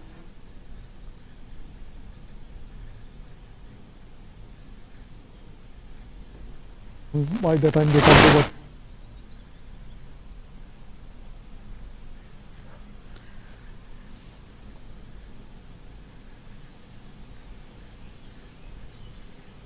solitary, sometimes they also might join a herd like this and check out to see if there's anybody in mating condition. Yeah.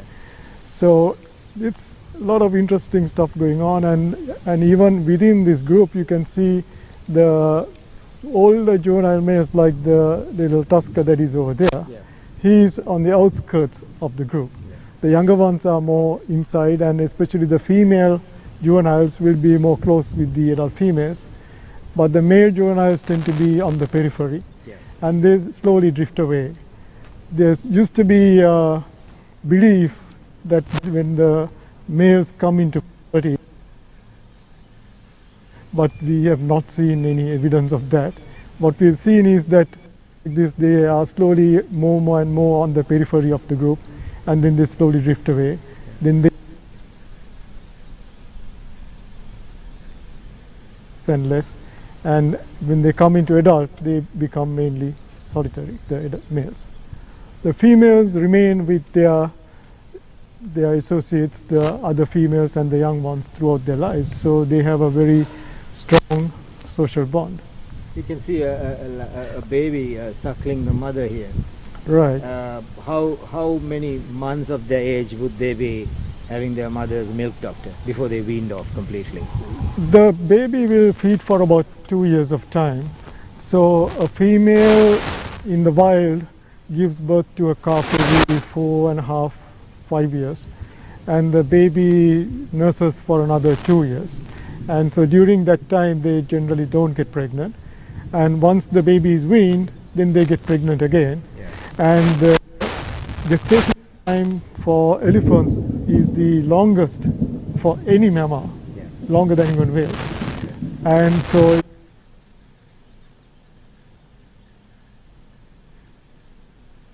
interval is about 4.5, 5 years in the wild. But in captivity, if they are in excellent condition, pregnant while they are nursing. Yeah.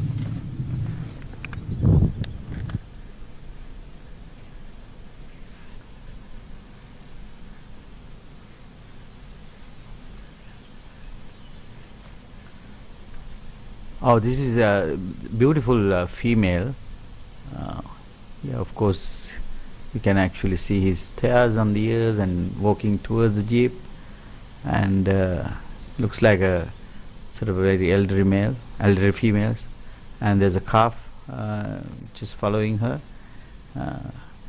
and these are the scenes that you can easily see in Minneriya and Kaudulu National Park during this gathering season.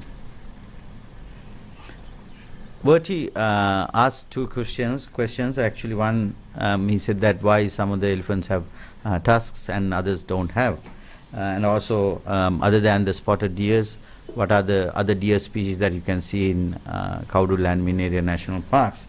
Well, the tusker population in Sri Lanka is very small. It's about 5 to 6% of the male animals carry tusks. In Asian elephants, they don't carry tusks, unlike the African elephants. African elephants, both male and female, carry tusks, but in Asian elephants, what you see here in Sri Lanka, the females don't carry tusks, only the males. Only 5% of the male carry tusks. So in Sri Lanka, so the tuskers in Sri Lanka is very rare, and that may be because we have taken the tusker population in the past for hunting and many reasons. And then tuskers are rare, so that is why when you see a tusker, it's very special here in Minneriya and Kaudulla National Parks. You can see the interaction of females and young male, and come and greet each other, and the little ones come and greet each other, and these are some of the magical scenes that you can see in this gathering. See how gentle they are, and how receptive they are for their greetings and touching each other, interactions. That is why they come here, they gather here. That is why they call gathering. And it's like like humans, we go to the parties and we greet each other and just talk to each other. That's how it is. They are huge minds. Yeah.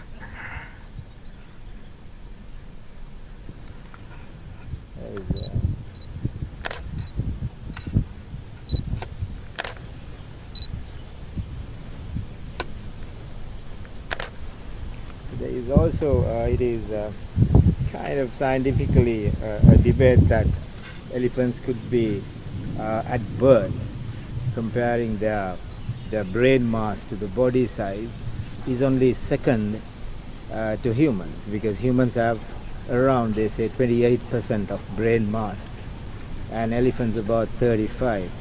So that's the kind of a scientific explanation is that they keep growing their brains as they grow older, thus allowing them to have learned intelligence or acquired, through life experiences. What do you think of this? Yeah, so in many animals, the brain mass at birth is a larger fraction of the adult brain mass. So although the body grows from infant to adult, the brain doesn't grow that much. But in humans particularly, our brain size increases for quite some time. So similarly in elephants, when they are born, the brain is still quite large, and then it continues to grow with the body. So yes, as you are perfectly right. So that suggests that there is a lot of learning going on through the life period of an elephant till it matures. Yeah. So, and the fact that they spend a lot of time in a social group, that they are social animals, there is a lot of social behavior, interaction between different individuals. It's not bad.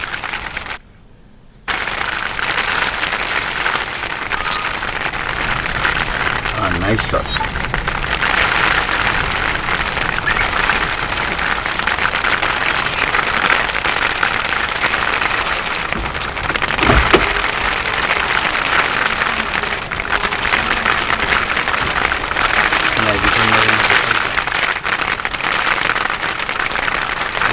දෙන්න ළඟ ඉන්න.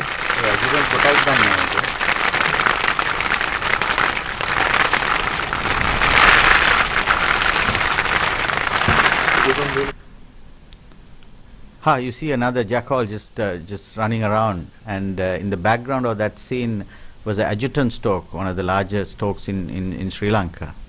Now, as you can see, the rain started coming, and this is, I would say, the beginning of monsoon.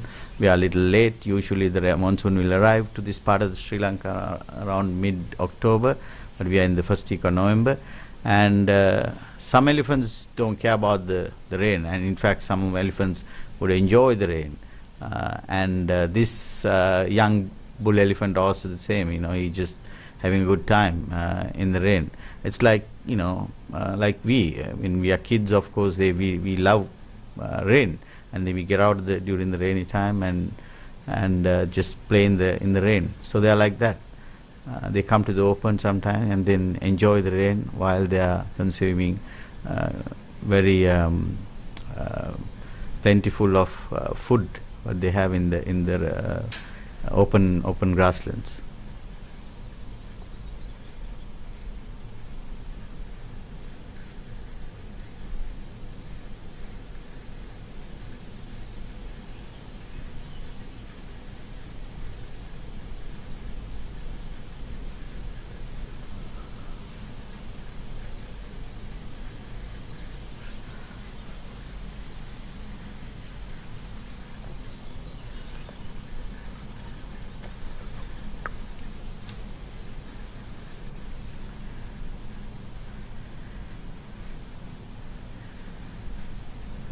There's a the funny thing is before the rain yesterday there was a lot of thundering, and then and that is why I think the most of the elephants didn't come out. Yeah, today it's just the rain is coming really hard, and then I don't think we will see a really large elephant herds in Kaudulla or Minneriya because the thundering, they don't like thundering. They're okay with the rain, but not thundering, especially when the little baby elephants are there. So they are scared. They stay inside the forest. They think that the forest is safer than the open grassland during the thunders.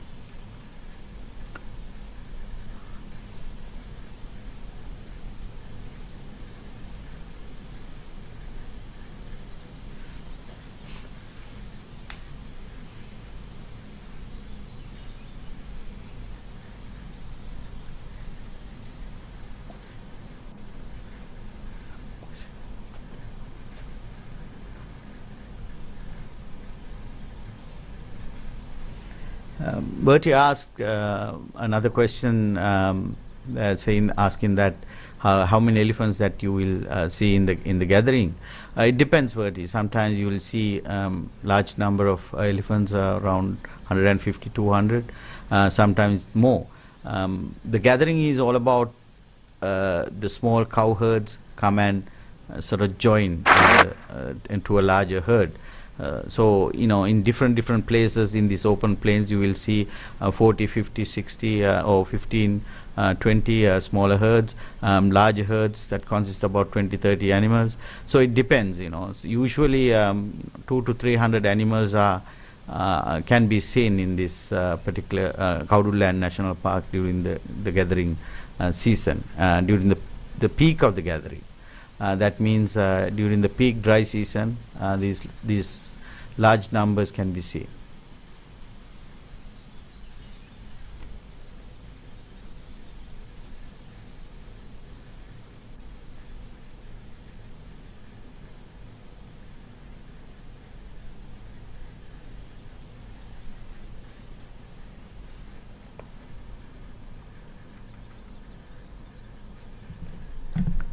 Oh, this is flock of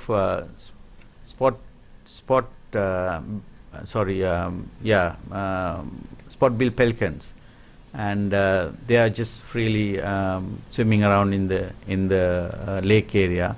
And this is a drone shot.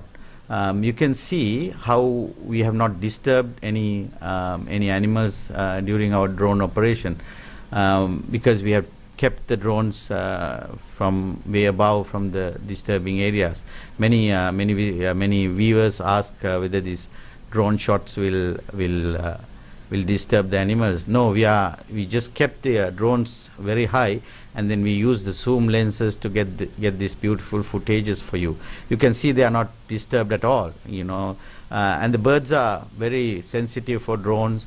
Elephants are very sensitive for drone sounds, because it's a low frequency sounds that they can hear.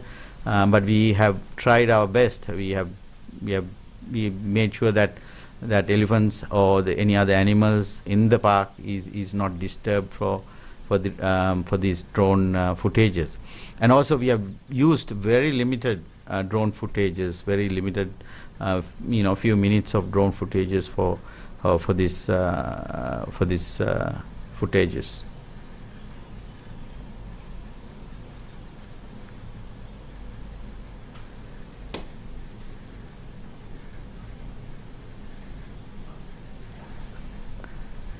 Or these are the herd of buffaloes, having a good time with the rain and just cooling off.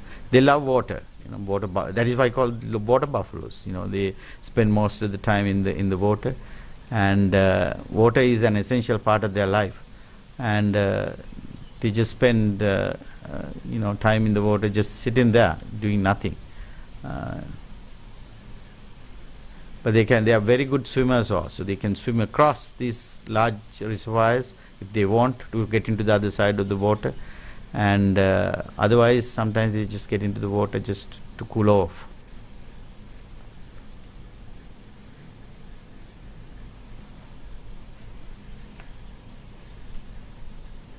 Peggy asked a very interesting question whether there's any elephant deaths due to the lightning.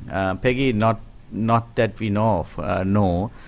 Because during the lightning time, they usually don't come out to the open. They stay inside the forest. So there's no records of elephant deaths due to the lightning.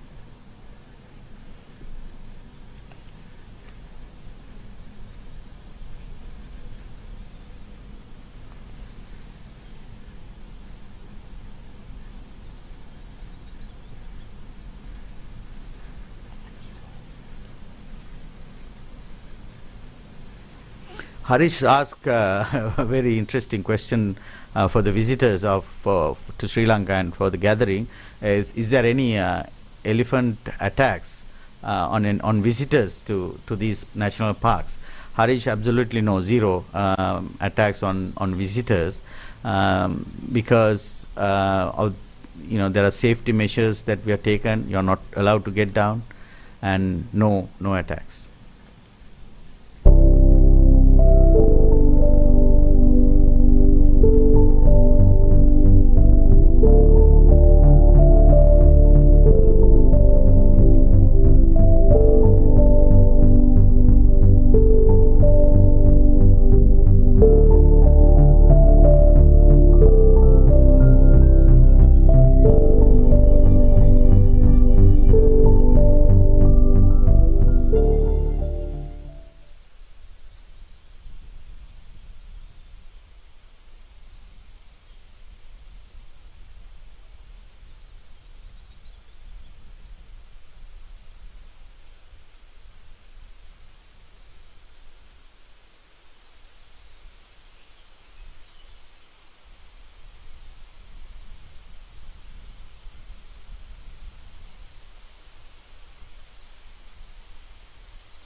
ටිකක්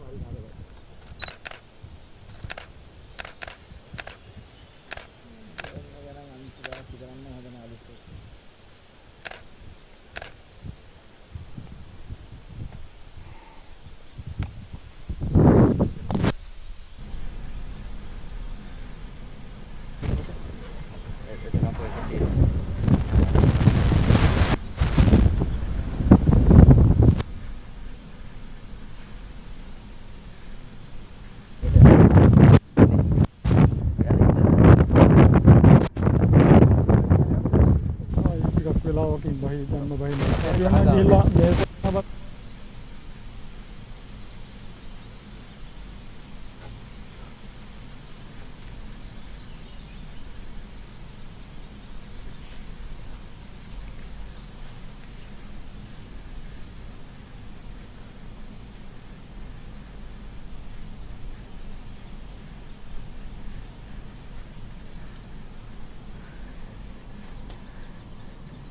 Oh, you can see that this particular bull elephant is in the water during the heavy rain, and it appears that he's enjoying the rain while he's having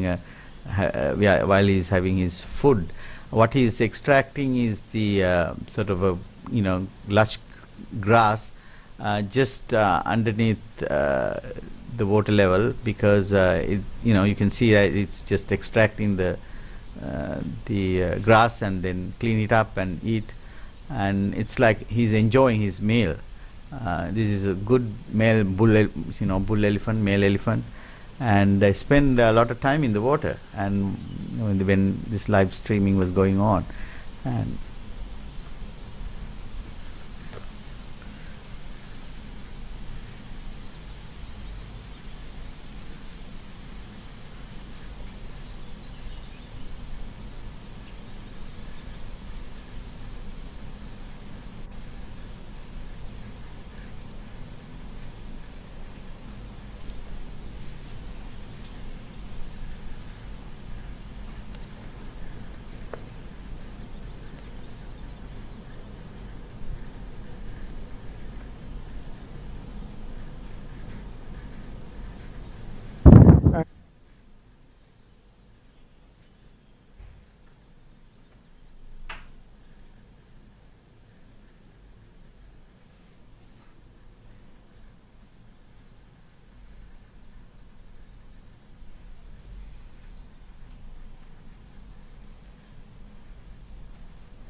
the discharge from his temporal glands. So he is actually in must. So he is literally in the prime of his life. Yeah. So male elephants, when they come into the best condition, which happens periodically, they go into a state called must. When there is dribbling, their discharge from their temporal glands, which are located high up on their below their temples, Yeah. on the head. And they also, when they are in full must, they discharge dribble urine throughout the time. And these together give a very, very characteristic smell, which even we can smell, Yes. maybe 500 meters or a kilometer away. Yeah. Now, elephants have a fantastic sense of smell. They have a much longer nose than us, of course. So, and their sense of smell is very, very advanced. Yeah. So, when we can smell a must elephant from maybe 500,000 meters away, Yeah. probably another elephant could figure out a must elephant from many kilometers away. So, and that probably is a way of signaling. What it really means, we don't really know, Yeah. but it clearly is a very unique and very interesting and a very radical change that comes about for about 2-3 months of the year, Yeah. in the case of adult males. And what we see is that they come into must at the peak of their body condition, and during must they are maybe not that interested in eating, they are walking around a lot, Some of the radio-collared animals have walked for hundreds of kilometers during must, whereas during non-must they will just be in a very small area of 10-20 kilometers, square kilometers. But in must, their home ranges can expand up to a few hundred, maybe 500-600 square kilometers. So one possibility is that this is related to reproduction in some way. We are not really sure how, but it could be that they are walking over these huge areas in search of unrelated females. Because in most mammals you have one sex dispersing, in fact in most animals. In birds it's usually the females that disperse. In mammals it's usually the males that disperse. Now this is thought to be a way that you prevent inbreeding, mating with your close relatives, because that is genetically disadvantageous.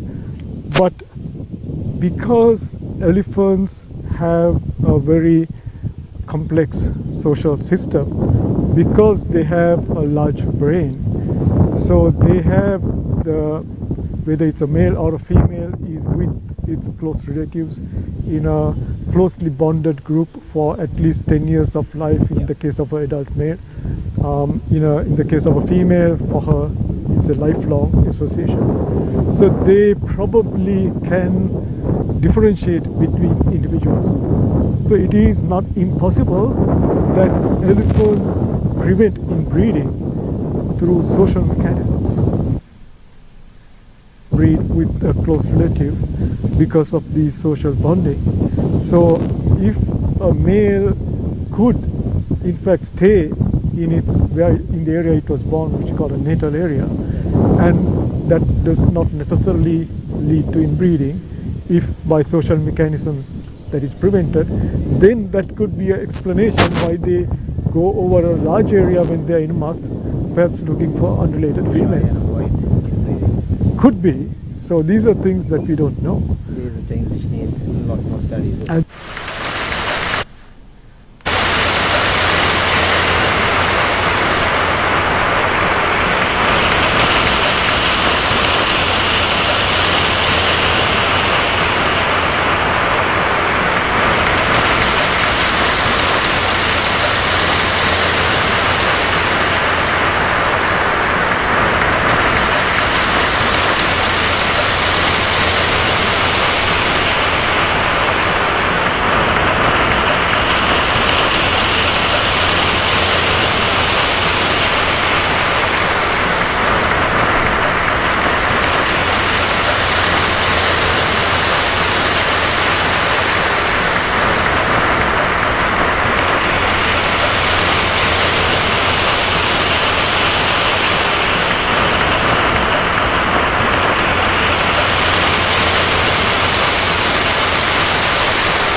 Oh, this is the same elephant that we have seen earlier.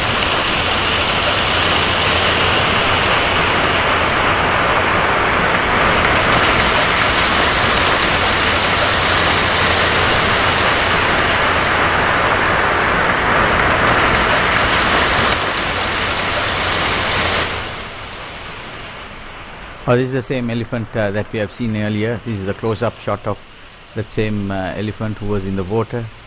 You can see he's enjoying his meal while during the heavy rain, and so very soon he will come out of the water because he has been eating in this water for a long time, and you can see his pigmentations are very visible, and so looks like he had a full tummy of food, but he's definitely enjoying his time in the water.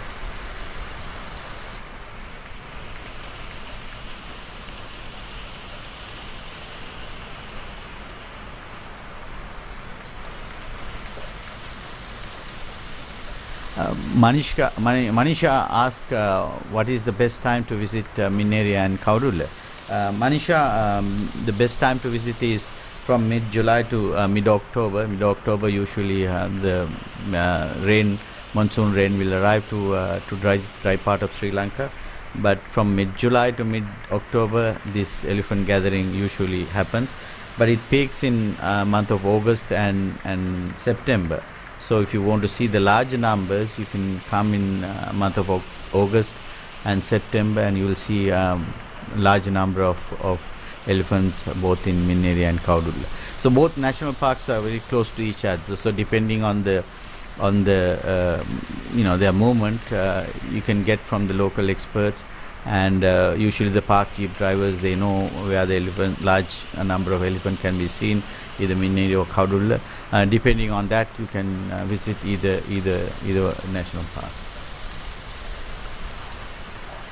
So tomorrow we are bringing more footages from Kaudulla, and then you will see that park a little more. So today there's we mixed Minneriya and Kaudulla together as a sort of a first stage of this program, and tomorrow we are more focusing on Kaudulla National Park.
Although we were focusing only on the Minneriya National Park for the today's broadcast, and the rain has arrived today, and that is why we have basically brought both Kaudulla and Minneriya together. So it's an unfortunate situation, but that's the weather, so we have to expect. We have not expected this weather during this time, and that is why we have a combination of Kaudulla and Minneriya together for this broadcast.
You can actually enjoy the beautiful landscape of Minneriya National Park, the dry zone forest that I have mentioned earlier. The foreground, what you see is the type of bamboo which was in fact introduced to Minneriya National Park, but I think the park authorities are slowly removing this bamboo. But it is, it doesn't look like it's an exotic plant for this particular habitat. But the rest of the mountains and the habitat is called dry zone forest. The dry zone forest has the timber value. It's called hard timber species that you find in this forest, like the palu, commonly named Veera, buruta and things like that. Those are called hard timber trees, wood, and that is why these forests also somewhat threatened for illegal clearances, illegal tree felling and things like that for the commercial value of this timber species.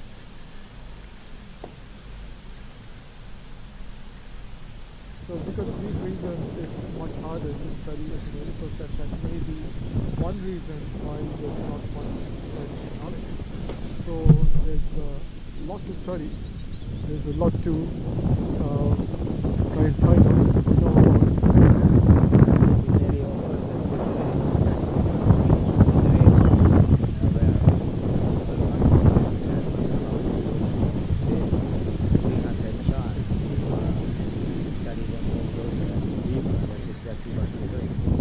Absolutely, I think this is a unique opportunity to study Asian elephants, and I think it's incomparable. So not only to study, but also to just to enjoy it and to watch it. I mean, what a wonderful experience to see this 3,000 kilogram, 3-ton animal just feeding gracefully, peacefully out here. And photographer, perfectly clear, all the green, the blue, all the colors of nature, and one of the greatest creations. Absolutely, I mean, what an amazing animal an elephant is, there's nothing even remotely comparable to that. I mean, just its enormous size and this amazing trunk that's an unique appendage. It's really a really amazing animal, and I think that is an experience that you really have to come here and experience at first hand for yourself. Yeah, that's a message for all Sri Lankans who have not seen the gathering enough. A special message for all those who are yet to visit Sri Lanka. You must come when the world is safe for aviation. Don't miss this opportunity to come to this wonderful island which has so much to offer, and make a date of watching great elephant gathering. Never. Yeah, I think it's very rightly considered one of the nature wonders of the world, and I think we are blessed to be able to experience it, and I think Sri Lanka is very country, so I think it's a great place to come and enjoy it.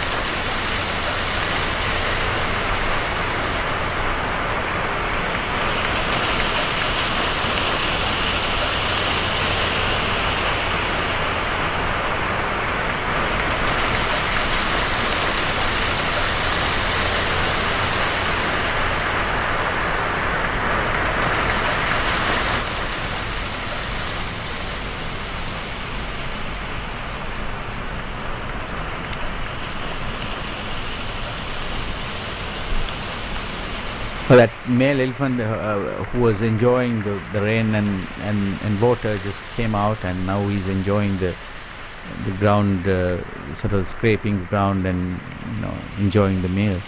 I'm just reminding our viewers about the Sri Lanka story competition, and please log into the link that I mentioned earlier, and you will be the winners, and you will be able to visit Sri Lanka with the full expenses, holiday in Sri Lanka. So visit www.srilanka.travel/wildlife streaming to enter the competition. Please do so, and then you will see these amazing footages in Sri Lanka live.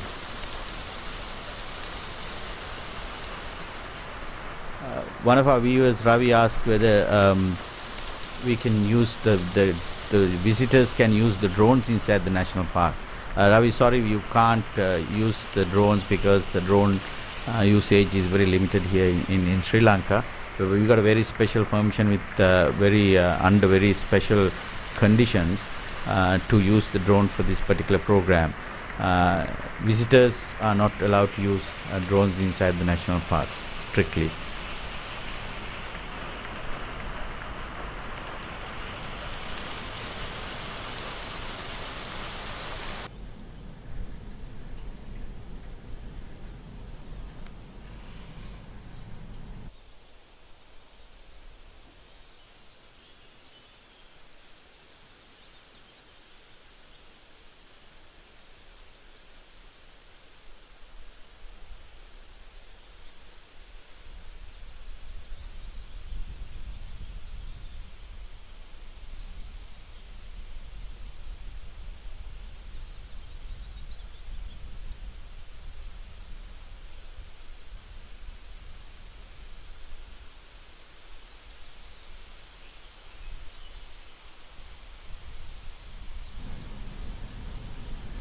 Our viewers, that we are almost at the end of the today's program, and we are going to go to Kaudula National Park tomorrow. So I would invite all of you to join for tomorrow's program also. And we are very glad to bring this program, and there are a lot of technical difficulties, a lot of ground difficulties, but despite all these difficulties, we managed to bring some footages from Sri Lanka to promote Throw Sri Lanka campaign, this beautiful little island. And I'm sure you may have enjoyed all these footages that we brought your doorstep to enjoy the beauty of Sri Lanka under the COVID situation. And I'm sure everybody is a little bit stressed with the spread of COVID situation, and this footage will bring some relief for your stress level. So tomorrow also we are going to bring some amazing footages from Kaudula National Park. So please do join, and we'll see what we can see tomorrow. Thank you.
So I'll take one last question from Shine Nigama, and she asked whether what time do the elephants migrate? And as I mentioned earlier, there's no such long distance migration in Sri Lanka. We are a small island. But the elephants that are living in this area, this particular area, northwestern province of Sri Lanka, in the Kaudula Minneriya area, they do sort of migrate from one habitat to the other. But those protected areas, those habitats are not too far apart. So I wouldn't say it's a migration, but it's a movement from one national park to the other, one protected area to the other, depending on the weather condition, depending on the food availability, depending on the water availability, and depending on any other stresses for them.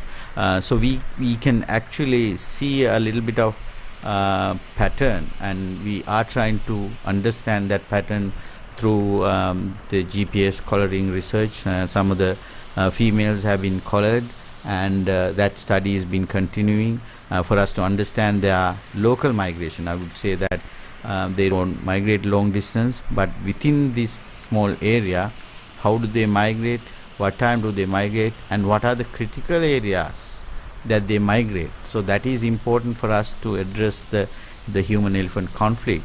So if you identify the critical areas of their migration, and then we can protect that land as their migratory pathways.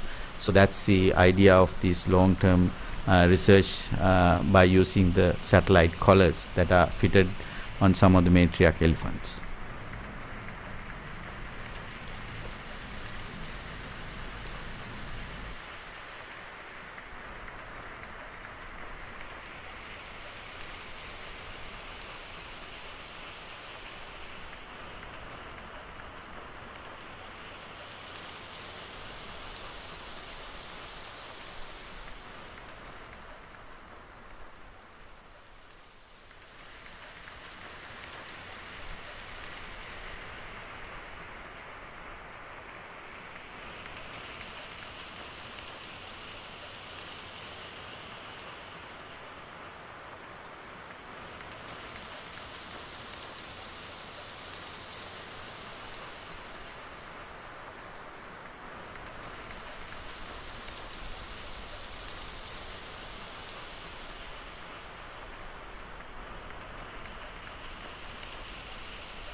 I have travelled the wilderness of Sri Lanka for almost 40 years.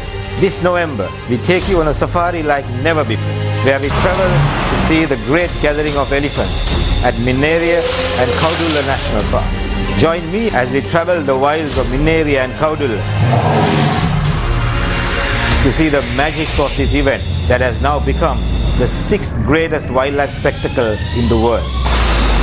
Sri Lanka is the best place in the whole world to see and observe Asian elephants. So we know many of the elephants as individual personalities. We then travel to elephant country, which is Minneriya National Park.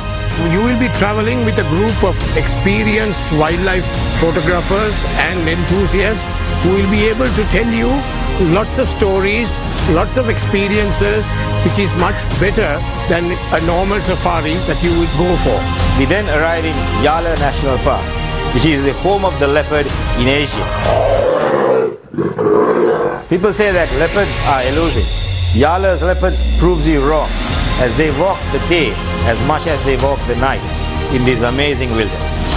They're not only bringing you the unique wildlife of this small island nation, but also the stories that are connected to them from the experts who have worked in the field tirelessly. Let me take you close for an immersive couch safari this November. This is a first in Sri Lanka. Don't miss this experience.